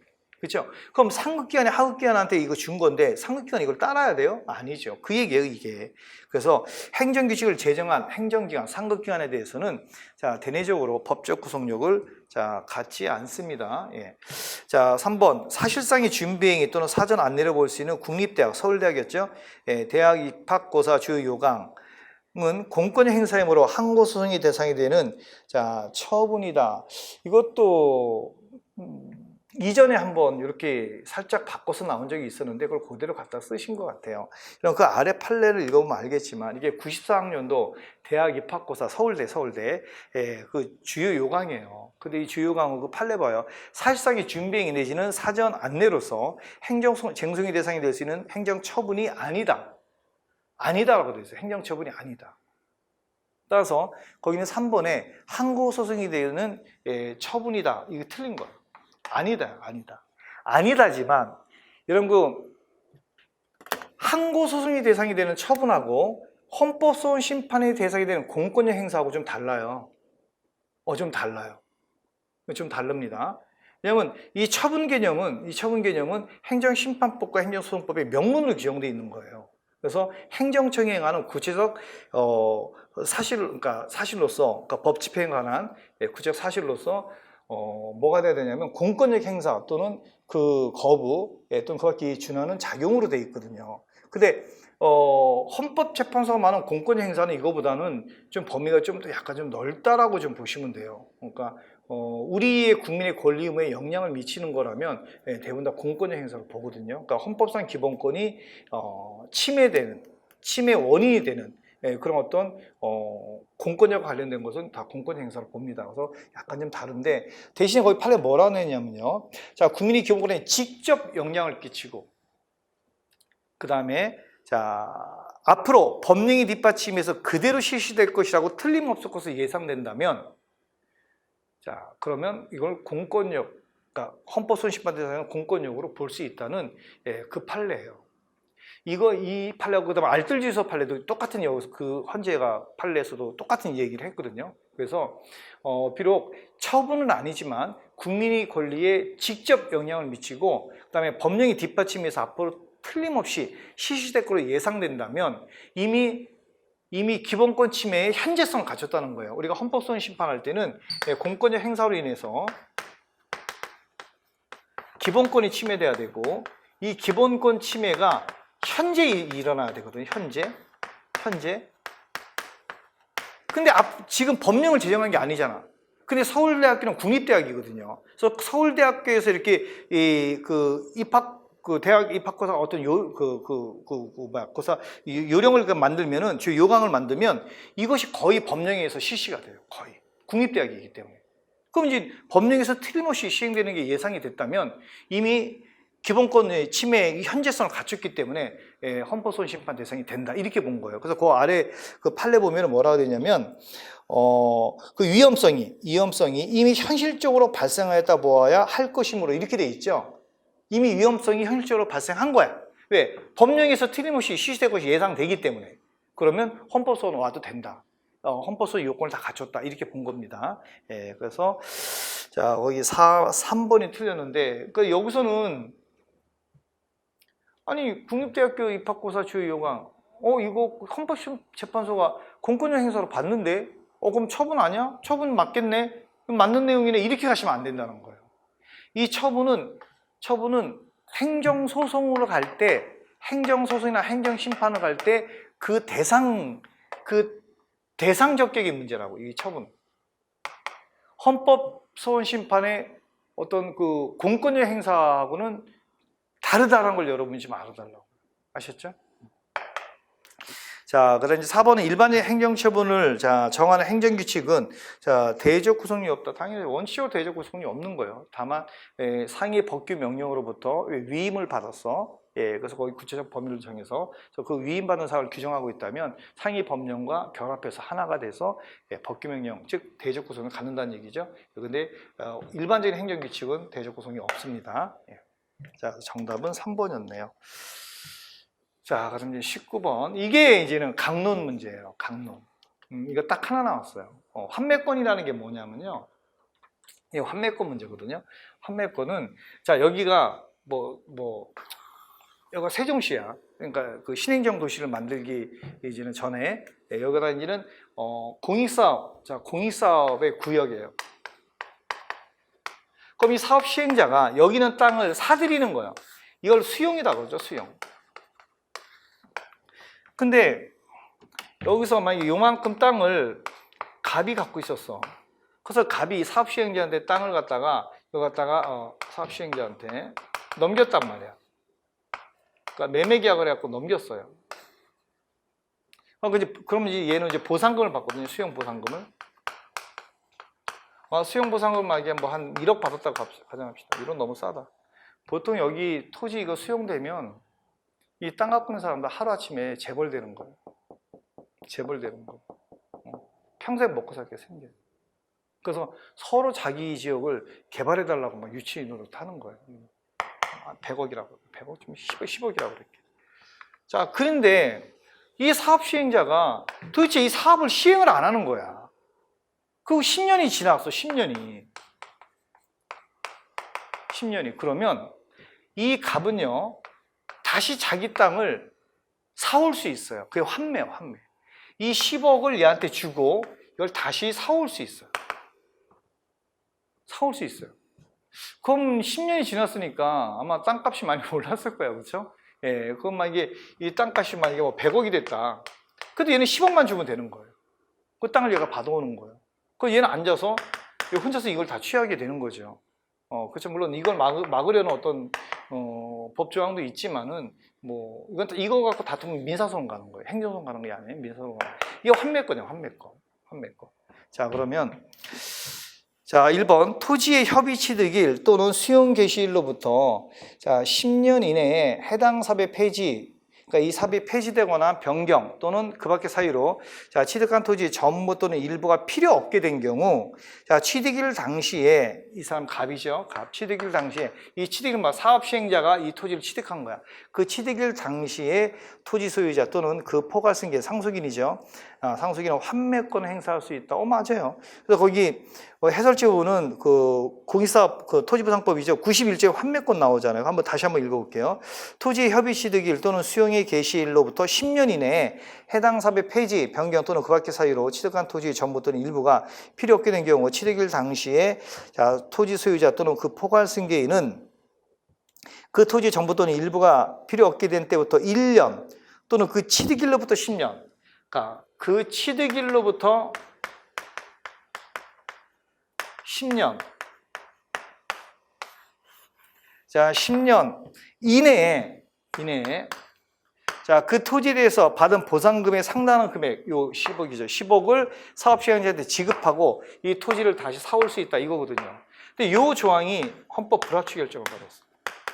이 헌법 불합치 결정의 결정 예를 갖다가 이거 시험 문제 만든 거예요. 이 불합치 결정 예를. 그러니까 이 1번에서 이걸 자, 지금 환매권을 묻고 있거든. 자, 환매권 니들 기억나냐 하고 딱 때려준 거야. 이게 환매권이거든. 기억나지? 그리고 나서 이제 아래 건 묻는 거야. 1번은 그냥 환매권에다 여러분 기억을 되살리려는 의미에서 그냥 뭐 맞는 말을 여기다 집어넣는 거고요. 2번, 환매권의 발생 기간을 제한한 것은 사업 시행자의 지위나 이해관계인들의 토지에 관한 법률 관계 인정, 토지의 사회경제적 이용 효율을 제고, 사회 일반에 돌아가야 할 개발 이익이 원소적으로 지속되는 불합리 방지 등을 위한 것이라 하더라도 이 10년을 제한한 이유가 뭐냐? 10년이 지나간 것까지 인정을 하게 되면은 땅값이 여기 올랐을 거 아닙니까? 그럼 얘는 앉아서 10억을 도로 주고 얘는 앉아서 100억짜리 땅을 갖다 10억으로 사오는 거기 때문에 얘한테 이익이 돌아간다는 거예요. 이걸 지금 제한하려고 10년 이내로 규정을 했다는 겁니다. 자, 그 다음에 또 기속되는 불합리 방지된 것이라 하더라도 그 입법 목적은 정당하다고 할 수 있다고 봤어요. 자, 이게 무슨 뜻이냐면 여러분 우리 비례 원칙 기억납니까? 행정법에서 비례 원칙? 비례 원칙은 세 가지죠. 적필성. 그러니까 어떤 목적으로 해서 행정 목적으로 해서 그 수단이 적합해야 되죠. 그 다음에 최소 침해해야 되겠죠. 그 다음에 공익과 사익을 비교해야 되겠죠. 예, 상관성. 이걸 비례 원칙이라고 그러는데 헌법재판소는요. 기본권 침해가 했냐 안 했냐를 볼 때 하나 더 집어넣어요. 목적의 정당성. 그러니까 입법 목적이 그 법률을 만든 목적이 정당하냐는 얘기예요. 그 다음에 이제는 수단의 적합성을 갖다가 따지고 그 다음에 침해를 최소했냐 침해 최소성을 또 따지고 그 다음에 이제는 법익 간의 균형성이거든요. 이게 법익간, 균형성, 공익과 사익간의 균형성. 이렇게 순서대로 따져 내려온단 말이에요. 근데 우리 행정법은 요거만 있거든요. 이거는 헌재가 하는 거거든요. 그렇죠? 그러면 이 10년 이내로 이 7회부터 10년 이내로 환매권을 제한한 건 10년이 넘어가면 이제 환매권 행사 못 한다는 거예요. 이 법이. 알겠죠? 근데 이 10년 이내로 이 제한한 게 그 입법의 목적은 정당하냐? 정당하다 봤어요. 아까 이런 이유로. 그 다음에 이 수단도 적합하다 봤어요. 근데 여기서 깨진 거예요. 침해가 너무 크대요. 10년을 제한한 것은. 실제로 이 사건이 10년이 지난 경우에 환매권을 행사한 거예요. 그러니까 이제 저쪽 사업 시행자가 아니 지금 10년 이건 이내로만 되는데 니네 10년 지났으니까 니네 환매권 행사 못하지 이렇게 나오니까 야 그런 게 어딨냐 10년 전에 하든 뭐 10년이 지나서 하든 그게 무슨 상관이냐 그냥 환매권의 의미가 있는데 그 의미대로 그냥 내가 그냥 환매권 행사하면 되지 해갖고 그냥 헌재로 달려간 거예요. 헌재로 달려간 거예요. 이게 지금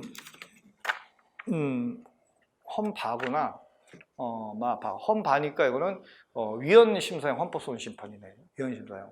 그러니까 위헌심사형 헌법소원심판은 재판하고 있는 와중에 당사가 법원한테 위헌범죄 심판을 제청해 주세요 하고 신청을 해요. 근데 그게 기각되면 본인 이름으로 헌법소원심판을 청구할 수 있어. 헌바형은. 어쨌든 그래서 헌법소원 온 거네. 이랬을 때 이제 헌재가 이거는 맞지만 이거 침해가 너무 크다. 그러니까 법익간의 교역등도 깨진다.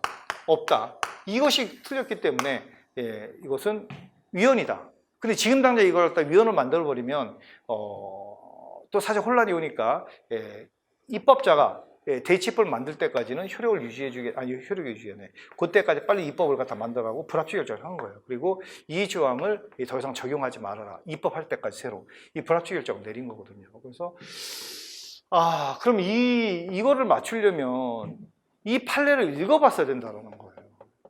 그래서 이거는 그냥 이런 것들은 그냥 내년에 혹시 이런 거 나오면 그냥 틀려주세요.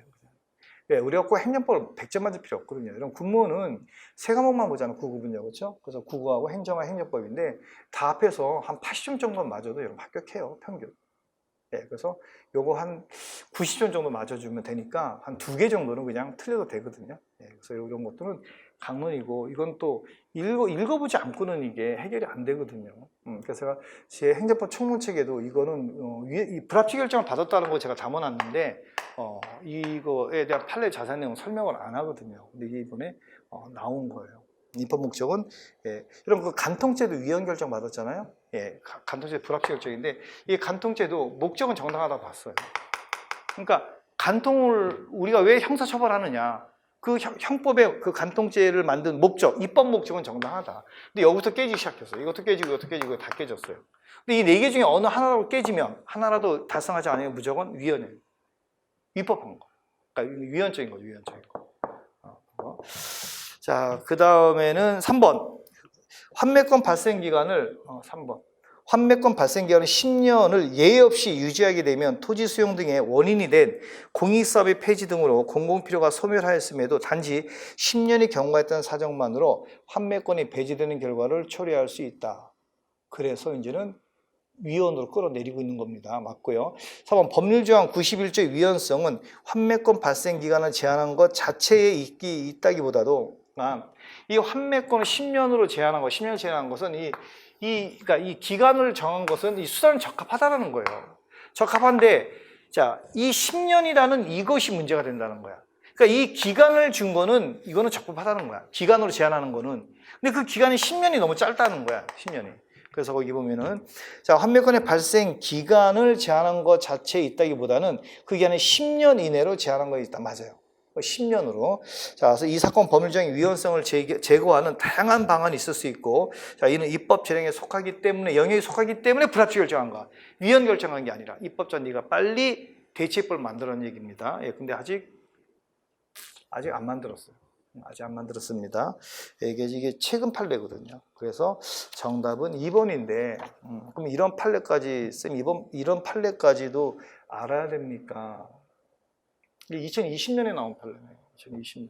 작년 나온 판례인데. 그냥?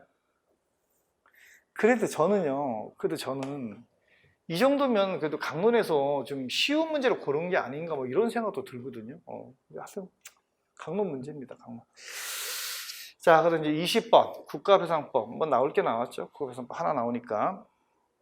자, 1번 국가나 지자체는 공무를 위탁받은 사인이 사무를 집행하면서 이런 그 공무원에 국가배상법에 공무원에 공무위탁 사인도 들어가요. 국가배상법에 명문으로 규정되어 있습니다. 그 국가배상법 제2조에도 그 해설지에 나와 있죠. 국가나 지방자치는 공무원 또는 공무를 위탁받은 사인이 이렇게 나가죠, 그렇죠? 예. 자, 그래서 고의 또는 과실로 법령 위반하여 타인에게 손해를 입힌 때에는 국가배상법 따라 그 손해를 배상해야 된다. 맞는 말이죠. 그러니까 이 공무 위탁 사인도 공무원에 들어가느냐 이걸 물은 거예요, 지금. 들어갑니다. 예. 자, 그 다음에 도로, 하천, 그 밖에 공공의 영주물의 설치나 관리 하자가 있기 때문에 타인에게 손해를 발생하게 했을 때에는 국가나 지자체는 그 손해를 배상해야 된다. 맞죠? 이 경우 군인, 군무원의 이중 배상 금지가 하는 규정은 적용되지 않는다. 적용돼요. 준용돼요. 그래서 거기 해설지 보면은 국가재정법 제5조 있잖아. 국가배상법 제5조. 그 5조 1항의 단서 봐. 이 경우 제2조 1항 단서, 2조 1항 단서가 바로 이중배상 금지 규정이죠. 그래서 공무원, 공무원, 그 다음에 이제는 군무원, 그 다음에 이제 미안해, 참 미안해. 뭔 얘기야? 군인, 군무원, 경찰 공무원, 예비군도 이 4명이거든요. 이 4명은 따로 뭐 어떤 보상금을 받으면 국가한테 손해배상 청구할 수 없죠. 이런 이중 배상 금지 규정도 이 공공영조물의 하자에 대한 책임에도 준용이 돼요. 그래서 거기 제 2조 1항 단서 3조 3조 2를 준용한다라고 돼 있죠. 준용 규정을 물은 거예요. 준용 규정을. 예. 자, 그래서 적용되지 않는다 틀렸고요. 자. 그 다음에 이제 직무를 집행하는 공무원에게 자, 고의 또는 중대한 과실이 있으면 구상권 행사할 수 있죠? 예, 맞습니다. 네, 그래서 3번도 맞고 4번 군인 군무원이 전투훈련 등 직무집행 관련해서 전사, 순직 이런 전사는 전쟁 중에 죽은 거고 순직은 그 공무수행 중에 돌아가신 거죠. 그 다음에 공상은요, 근무수행 중에 부상을 입은 경우에요. 공상을 입은 경우에 본인이나 그 유족이 받은 법령에 따라 재보상금, 유족연금, 상해연금 등 보상을 지급받으실 때는 거기 국가배상법 및 민법에 따른 손해배상 청구할 수, 이게 이중배상 금지 규정이잖아요, 그렇죠? 예, 그래서 이것도 담아놨네요. 정답은 2번이고, 뭐 별로 어렵지 않죠. 여기서 판례를 물어야 되는데 아주 쉽게 냈어요. 이번에 금년도는 군무원이 좀 쉽게 낸 것 같아요. 자, 그다음에 21번. 자, 이제 정보공개법. 자, 1번. 정보공개 원칙에 따라 공공기관에 보유 관리하는 정보는 국민의 알 권리 보장 등을 위하여 이 법에서 정하는 바에 따라서 적극적으로 공개해야 된다. 이거는 정보공개법 제3조 내용을 그대로 담은 거예요. 네, 맞고요. 자, 모든 국민은 정보 공개를 청구할 권리를 가진다. 이거는 5조 내용을 담은 거예요. 예, 그대로의 조항을. 예. 자, 그 다음에 공공기관이 정보공개 담당자는 정보공개 업무를 성실하게 수행해야 하며, 자, 공개 여부의 자의적인 결정, 고의적인 처리 지연 또는 위법한 공개 거부 및 회피 등 부당한 행위를 해서는 아니 된다. 이것도 6조의 이 조문을 그대로 담은 거예요. 법조문 그대로 담고 뭐 설명할 것도 없어요. 자, 4번 공공기관은 예산 집행 내용과 사업평가 결과 등 행정 감시를 위하여 필요한 정보에 대해서는 공개의 구체적 범위, 주기, 시기 및 방법 등을 미리 정하여 정보통신망을 통해서 알릴 필요까지는 없으나, 아니 알려야 돼요. 없으나 이게 틀린 거예요. 그리고 이 조항이 이것도 법 조항이거든요. 7조에 나와 있는 7조 1항의 조항인데 이 조항은 다른 시험에서도 많이 나와요. 이거는 군무원에서는 이게 지금 처음 나온 건데 다른 어떤 지방지나 국가지나 소방지, 경찰지 이런 데서도 많이 보이는 지문이고, 그래서 그 7조 제가 해설지 담아놨죠. 7조 1항. 거기 보면은 공공기관은 다음 각호의 어느 하나에 해당하는 정보에 대해서는 정보통신망을 통해 알리고 정기적으로 공개해야 된다. 그럼 여기 해당하는 정보가 뭐냐? 거기 3호에 봐봐요. 예산 집행의 내용과 사업평가 결과 등 행정 감시에서 필요한 정보는 반드시 정보통신망을 통해서 알리고, 그 다음에 정기적으로 공개를 해야 된다. 이 정기적 공개 정보가 어떤 게 있느냐? 거기 1호, 2호, 3호, 4호까지 얘는 꼭 기억을 하셔야 됩니다. 정답은 4번입니다. 자, 그 다음에 실효성 확보 수단 4편에서 나오는 거죠. 별로 어렵지 않죠, 여기는. 자, 계고서라는 명칭의 한 장의 문서로서 이런 그 대집행을 하기 전에 계고를 먼저 해야 됩니다. 일정 기한 내에 위법 건축물이 자진 철거를 명함과 동시에 그 소정 기한 내에 자진 철거하지 아니할 때는 대집행할 뜻을 미리 계고하는 경우라도, 자, 건축법에 의한 철거 명령과 행정 대지법에 의한 계고 처분은 독립하여 있는 것으로서 각 그 요건이 충족되었다고 볼 것이다. 맞죠? 그러니까 계고서 안에, 그러니까 계고서는 대진법법에 의한 계고를 해야 되는 거야. 대진법법이 1조부터 9조 9개 조문밖에 없어요. 그래서 별로 뭐 그렇게 어렵지 않죠, 그렇죠? 근데 이제 건물 철거 명령, 건축법상의 어떤 근거를 둔단 말이야, 그렇죠? 근데 그 계고서 안에 그러니까 먼저 원래는 철거 명령을 내리고, 근데 철거 명령 이행하지 않았을 때, 그렇죠? 그럴 때는 이제는 계고서가 이제 나가는 건데, 이 계고서에다가 철거 명령을 같이 담았다는 얘기야. 건축법상의 철거 명령과 대지평상의 계고를 동시에 담은 거죠. 이럴 때 우리 판례는, 자, 각각 건축법상 요건, 그 다음에 대지평 요건은 각각 충족했다라고 본다는 얘기입니다. 예, 그래서 꼭 철거 명령을 하고 나서 계고를 해야 되는 건 아니고, 예외적으로 계고서 안에다가 철거 명령을 하고, 알겠죠? 상단 이행 기한을 그 안에다 주고, 예, 그리고 그 안 하면 계고를 대집한다는 뜻의 어떤 그 계고를 갖다 해도 상관없다는 그런 판례입니다. 자, 2번 이행강제금은 행정상 간접적인 강제선이 하나로서, 맞죠? 심리적 압박을 가한 거니까 간접적이다 그럽니다. 과거 일정한 법률 위반 행위에 대한 제재인 형벌이 아니라 장래 의무행 확보를 위한 강제수단 뿐이어서, 맞아요. 범죄에 대해서 국가가 형벌권을 실행하는 과벌에 해당하지 않는다. 여러분, 이행강제는 과벌 아니에요. 거기 그 형벌권을 실행하는 과벌은 주로 행정형벌이죠. 행정형벌 또는 뭐 행정질서벌도 들어갈 수도 있겠고. 자, 근데 3번 이 세무조사 결정도 상당히 많이 나왔던 판례예요. 그래서 세무조사 결정은 이거 행정처분이에요. 그래서 그 부분은 납세 의무자 권리 의무에 직접 영향을 미치는 공권력 행사에 따른 행정작용으로 보기 어렵다 아니에요. 행정작용으로 봐요. 이거 처분입니다. 항소의 대상이 되는, 자, 처분이다. 세무조사 결정은. 자, 그래서 거기 틀렸고요. 자, 그 다음에 4번 토지 건물 등의 여기 안 넘겼구나. 세무사 결정은 이거 항소의 대상이 됩니다. 워낙 많이 나온 거니까. 워낙 많이 나온 거예요. 자, 근데 4번에 토지, 건물 등의 인도 의무는 비대체적 자기 의무다. 맞죠? 인도는 본인이 해야지. 그렇죠? 다른 사람이 이 건물을 어떻게 인도합니까? 비대체적 자기 의무죠. 자, 행정 대집행법상 대집행이 될 수 없다. 맞죠? 대집행은 대체적 자기 의무, 그것도 공법상 의무만, 공법상 대체적 자기 의무에 대해서만 행정 대집행이 가능하죠. 예, 그래서 자, 4번도 맞는 지문이고, 자, 3번이 옳지 않은 거네요. 자, 2, 3번. 자, 개인적 공권, 바로 법률상 이익이죠. 개인적 공권. 1번 한의사 등이 가지는 한약 조제권을 한약 조제 시험을 통해서 약사에게도 인정됨으로써, 자, 감사하게 되는 한의사들의 영업상 이익은 이거 법률상 이익 아니에요. 반사적 이익입니다. 그래서 법률에 의해서 보호되는 이익이라고 볼 수 없다. 맞고요. 자, 2번 합병 이전의 회사에 대한 분식회계를 이유로 감사인 지정 재해 처분과 손해배상 공동기금의 추가 적립 의무를 명한 조치. 자, 그 명한 조치 효력은 합병 후 존속하는 법인에게 승계될 수 있다. 이것도 잘 안 나오는 판례인데, 그러니까 지금 1번 판례는 많이 나오는 판례예요. 근데 2번 판례는 많이 나오는 거 아니거든요. 근데 여기 집어넣었어요. 우리가 이제 승계를 이제 우리가 행정법에서 볼 때, 그 뭐가 있었냐면, 영업 양도 양수 승계 문제 있었죠. 예. 그 지휘승계 문제, 지휘승계 문제가 있었고, 또 제재 사유나 제재 처분이 승계되느냐, 이런 거, 또는 뭐 이행강제금은 승계가 안 되지만 과징금은 승계가 된다, 뭐 이런 것들이 주로 이제 승계 문제거든요. 근데 우리가 그 과징금 같은 경우는 재량행위고 그 과징금액은 그 승계가 되거든요. 그리고 이제는 여기 그러니까 갑이 이제 을한테 영업을 양도해요. 이때 갑이 위법 사유가 있어. 제재 사유가 있어.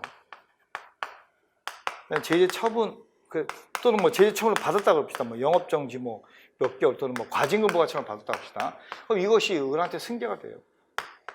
왜냐면 이 영업은 대물적 허가이기 때문에 대물초과는 그대로 승계가 되거든요. 근데 또 어떤 판례가 있었냐면 법인, 그러니까 여기가 이제 법인인데 이 법인이 분할해 갖고 이제 신설법인이 생겨요.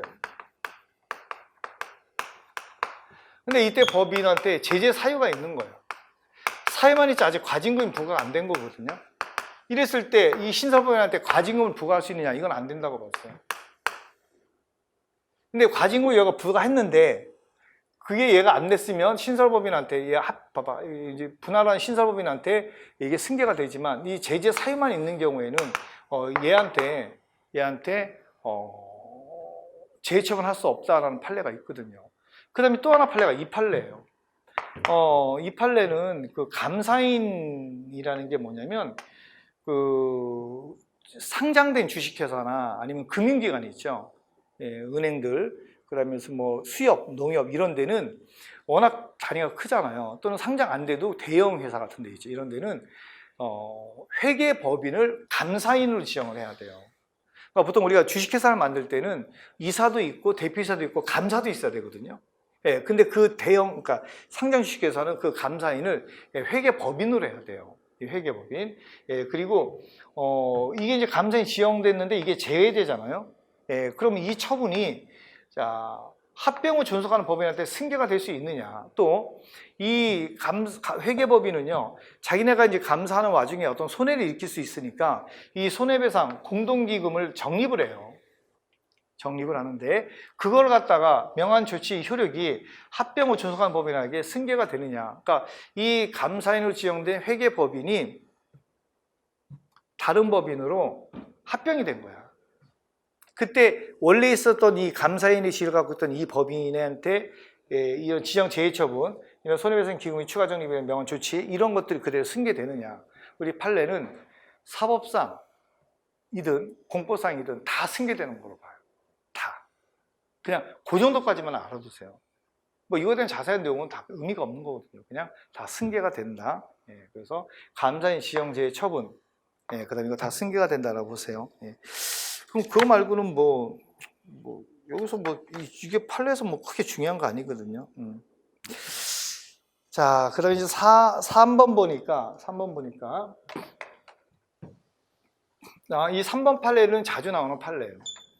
당사 사이에 석탄산업시행령 제41조 제4항 제5호 소정의 재위로금, 이 재위로금은 이 법령에 의해서 이게 나오는 그 권리거든요. 이 지급 청구권이. 이건 공권이에요. 이게 법에 공권이 주어지면 이거를 다툴 땐 당사자 소송으로. 그리고 이 부재소 합의는요, 이건 무조건 무효예요. 더나 이 제외 1호금은 위로 차원에서, 사회복 차원에서 그걸 해주는 거거든요, 이 법령이. 근데 이거 놓고 이거에 대해서 소송을 제기하지 않겠다, 이 합의는 효력이 인정될 수가 없죠. 당연히 무효죠. 자, 그래서 거기는 것처럼 이 지급 청구권에 대한 부재소 합의가 있는 경우 그런 합의는 효력이 인정되지 않습니다. 자, 해설체 제가 판례 담아놨죠? 그런 합의는 무효다. 그럼 이 부재소 합의가 이거 말고 또 뭐 있었죠? 그 농수산물의 지정 도매인 지정할 때, 그렇죠? 예, 이때도 부재소 특약을 했는데 그것도 무효로 왔어요.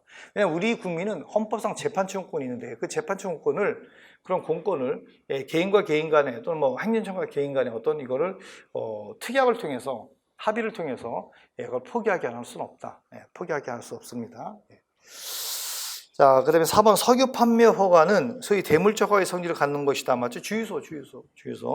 자, 양수인이 그 양수 허가처럼 또 석유 판매 허가를 다시 받았다 하더라도 이는 석유 판매 양수도를 전제로 한 것이어서 이로써 양도인의 지위승계가 부정되는 건 아니다. 따라서 양도인 기책사유는 양수인에게 그 효력이 미친다. 맞아요. 그 대물적 허가는 다 승계가 된다라고 보시면 됩니다. 그래서 이것도 판례고요. 자, 그 다음 이제는 24번이네요. 자, 부가냐, 부간. 부간은 뭐 매년 하나 나오는 겁니다. 매년. 자, 1번 재량행위 있어서 관계법령의 명시적 금지 규정이 없는 한 자, 행정 목적을 달성하기 위해서 조건에 기한 부담 등의 부관을 붙일 수 있고 맞죠? 행정기본법에도 재량은 판례도 마찬가지예요. 재량은 법령 규정이 없어도 붙일 수 있습니다. 그 부관의 내용이 이행 가능하고 비례 원칙 및 평등의 원칙에 적합하며 행정처는 본적 효력을 저해하지 아니한 이상 위법하다고 할 수 없다. 당연하죠? 예. 자, 2번 부담은 행정청이 행정처분하면서 일방적으로 부과하는 것이 일반적이므로 상대방과 협의해요. 협약 형식을 미리 정한 다음 행정처분하면서 이를 부과하는 경우 부담으로 볼 수 있죠. 이게 그 유명한 송유관 그 매설 그 사건이잖아요. 그래서 한국도로공사하고 이 송유관 그 회사하고 이제는 협약 형식으로 부관을 정했죠. 이거에 대해서 이제 공법상 계약이냐, 아니 이건 단순히 부관이냐라 봤을 때 부관으로 봤습니다. 우리 대법원은 대법원은 부관으로 봤어요. 공법상 계약이 아니고. 그래서 부담으로 볼 수 있습니다. 이번에 판례 제가 담아놨으니까 읽어보시고. 이건 유명한 판례예요. 이건 또 나올 수 있어요. 뭐 엄청나게 많이 나왔어요. 협약 형식으로 부관을 부과할 수 있다. 협약 형식으로 부관을 부과할 수 있다. 3번 부관의 사후 변경은 법률에 명문의 규정이 있거나 그 변경이 미리 유보되어 있는 경우 또는 상대방의 동의가 있는 경우 하나요. 허용되는 것이 원칙이지만 맞아요. 사정 변경에 의해서 당초의 부담을 부과한 목적을 달성할 게 없게 된 경우에도 그 목적 달성에 필요한 범위 내에서 예외적으로 허용될 수 있겠죠. 맞는 말이고. 그 다음에 이건 행정기본법 제17조 우리 해설지에 다 담아놨죠. 거기도 있습니다. 이 내용이. 자, 4번 건축허가를 하면서 일정 토지를 기부 체납하도록 하는 내용의 허가 조건은 이런 건축허가는 기속 내지 기속 재량행위예요. 이런 기속행위에는 법령의 규정이 없는 한 부관을 부과할 수 없어요. 그래서 기속 내지 기속 재량행위인 건축 허가에 붙인 부담이거나 또는 법령상 아무런 그거 없는 부관이어서 무효이다. 맞아요. 기속행위의 부관은 우리 판례는 항상 무효로 봅니다. 그래서 4번도 맞고 여기서 여러분이 그 건축 허가에 기부 체납하는 거하고 예를 들어서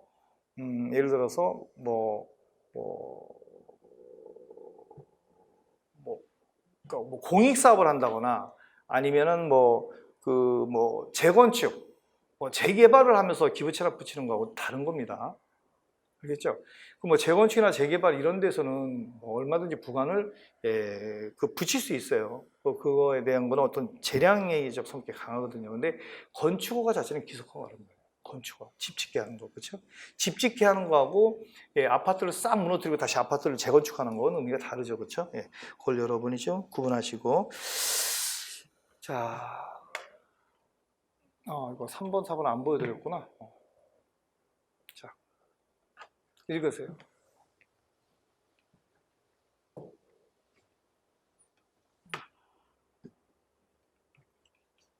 자, 이제 마지막 문제 25번 갈게요. 행정소송법상 자 행정입법 부작위. 입법 부작위 물으면 이거밖에 안 물어요. 4번. 그 부작위 입법 확인 소송은요. 이 부작위는 위법하다라는 확인 소송. 또 여기 행정입법 부작위. 부작위네. 이거 다. 이때 부작위는 처분의 부작위고요. 이때 부작위는 입법의 부작위예요. 여러분, 그 항고소송은 처분에 대한 소송, 처분을 다투는 거야. 근데 이거는 입법 부작위잖아. 그렇죠? 입법 부작위에 대해서는 부작위법 확인 소송으로 갈 수 없어요. 절대로. 이거는 이때 부작위는 처분의 부작위야. 처분. 자, 1번 행정권의 시행명령 제정 의무는 헌법상 의무이다. 그러니까 행정권이 법규명령을 제정해야 되잖아요. 시행령, 시행규칙이 시행명령인데 이런 제정 의무는 우리 판례가 헌법적 의무로 봤어요. 헌법적 의무로 봤습니다. 그에 따라서 입법해야 됩니다. 자, 2번 시행명령을 제정함에도 불구하고 제정을 거부하는 것은 법칙의 원칙에 반하는 것이 된다. 맞아요. 우리 판례도 있었고, 이게 어떤 거냐면 그 군 법무관 보수 판례예요. 그러니까 법률이 대통령령한테 니네 군 법무관 보수 줘야 되는 거 아니냐? 그거에 대해서 니네가 시행령 대통령을 만들어서 그 보수 좀 줘라 했는데 안 만드는 거야. 또 38년 동안 상당 기간 동안 이거를 이 대통령령 시행령을 제정하지 않은 거예요. 그러면은 자 법이 하라고 그랬잖아. 그럼 해야지 왜 말 안 들어? 그럼 법치주의에 어긋나는 거죠. 예, 또 법률은 이 국회가 만드는 거고 대통령은 대통령이 만드는 거니까 이 권력 분립이거든요. 그죠? 그럼 권력 분립 원칙도 반하잖아. 그렇죠? 자기가 할 일을 안 하고 있으니까. 예, 그 판례인데. 자, 3번 시행명령을 제정 또는 개정하였지만 그것이 불충분 또는 불완전하게 된 경우에는 행정입법 부작위가 아니다. 맞아, 이게 부진정. 우리가 입법 부작위에는 진정 입법 부작위가 있고, 그렇죠? 진정 입법 부작위. 그다음 부진정 입법 부작위가 있어요. 이 진정 입법 부작위는 진짜 아예 안 만든 거야. 아까처럼. 그러니까 법률이 너 대통령 시행령 만들었는데 아예 안 만든 거야. 아예 안 만든 거야. 이게 진정한 입법 부작위라고 그러고요. 부진정은 만들긴 만들었었는데 불완전하게 만든 거야. 즉 흠 있게 만든 거야. 근데 이거는 그러면 입법 부작위는 아니죠. 만들긴 만들었으니까. 근데 학자들이 이렇게 붙이는 거예요, 이름을. 예. 그래서 3번도요. 자, 행정입법 부작위는 아니다. 맞고요. 그 다음에 행정입법 부작위는 부작위법 확인소송의 대상이 된다. 아까 안 된다고 그랬죠? 그래서 4번이 정답이에요. 그럼 이런 거는 더 나가서 뭘 묻냐면 이 진정입법 부작위는 이것은 헌법소원 심판의 대상이 돼요. 왜냐하면 헌법소원은 공권력 행사 또는 불행사로 되어 있거든요. 이걸 공권력의 불행사로 보기 때문에 이거에 대해서 헌법소원 심판을 가면 돼요. 뭘 이유로? 부작위를 이유로.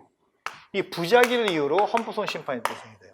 근데 이거는 부작위로 가는 게 아니에요. 부작위로 가는 게 아니에요. 이것은 이 조문 자체, 이 규정 자체를 들어서 헌법소원 심판 가는 거예요. 이건 규정 자체가 없으니까 부작위라는 이걸 들고 가는 거고, 이걸 구분하셔야 됩니다. 이거는 규정 자체를 들어서 흠 있는 거 아니냐. 이것 때문에 내 기본권이 침해됐다. 이거 위헌으로 선언한다. 뭐 이런 식으로 가는 겁니다. 예. 그리고 다시 한번 행정입법 부작위는 절대 항고소송의 대상이 될 수 없습니다. 예, 아주 자주 많이 나오는 겁니다.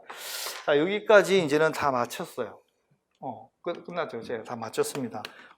지금 공부를 하신 분은 어떤 느낌을 받냐면 그렇게 많이 어렵지 않구나 이런 느낌을 받을 거고요. 제가 봤을 때도 내년에도 한 요 정도 난이도로 나는 게 가장 적합하지 않는가. 제가 이제 군무원 준비하신 분들을 이렇게 가르쳐 보면은 모르겠어. 그 일반직 같은 거, 국가직이나 지방직 같은 경우는 진짜 많이 선생님들 열심히 하세요. 열심히 해서 좀 공부를 좋아하시는 분들 좀 많이 계시고. 예, 근데 군무원은 그렇게까지 문제를 어렵게 내야 되나. 그런 생각이 많이 들기 때문에 아마 이 정도 난이도는 유지한다고 보시고 내년에도 거기에 대비해서 공부를 하시면 될 겁니다. 그리고 너무 최신 판례에 연연하지 마세요. 알겠죠? 최신 판례 그냥 한 문제 날려버리면 돼요. 아까도 얘기했지만 80점 이상만 받아도 행정법에서 여러분은 충분히 시험에 합격할 수 있습니다. 그리고 행정법은 처음에 들어가는 게 어렵지 한 바퀴 돌고 나면은 그 다음부터는 좀 많이 수월해져요. 그러니까 처음에 들어와서 막판까지 끝날 때까지 한 바퀴 도는 게 좀 어렵지 그때까지 여러분 꼭 참으시고 공부를 하시면은 반드시 내년에 좋은 결과가 나올 겁니다. 자, 이상 해설 강의 마치겠습니다. 자, 수고했습니다.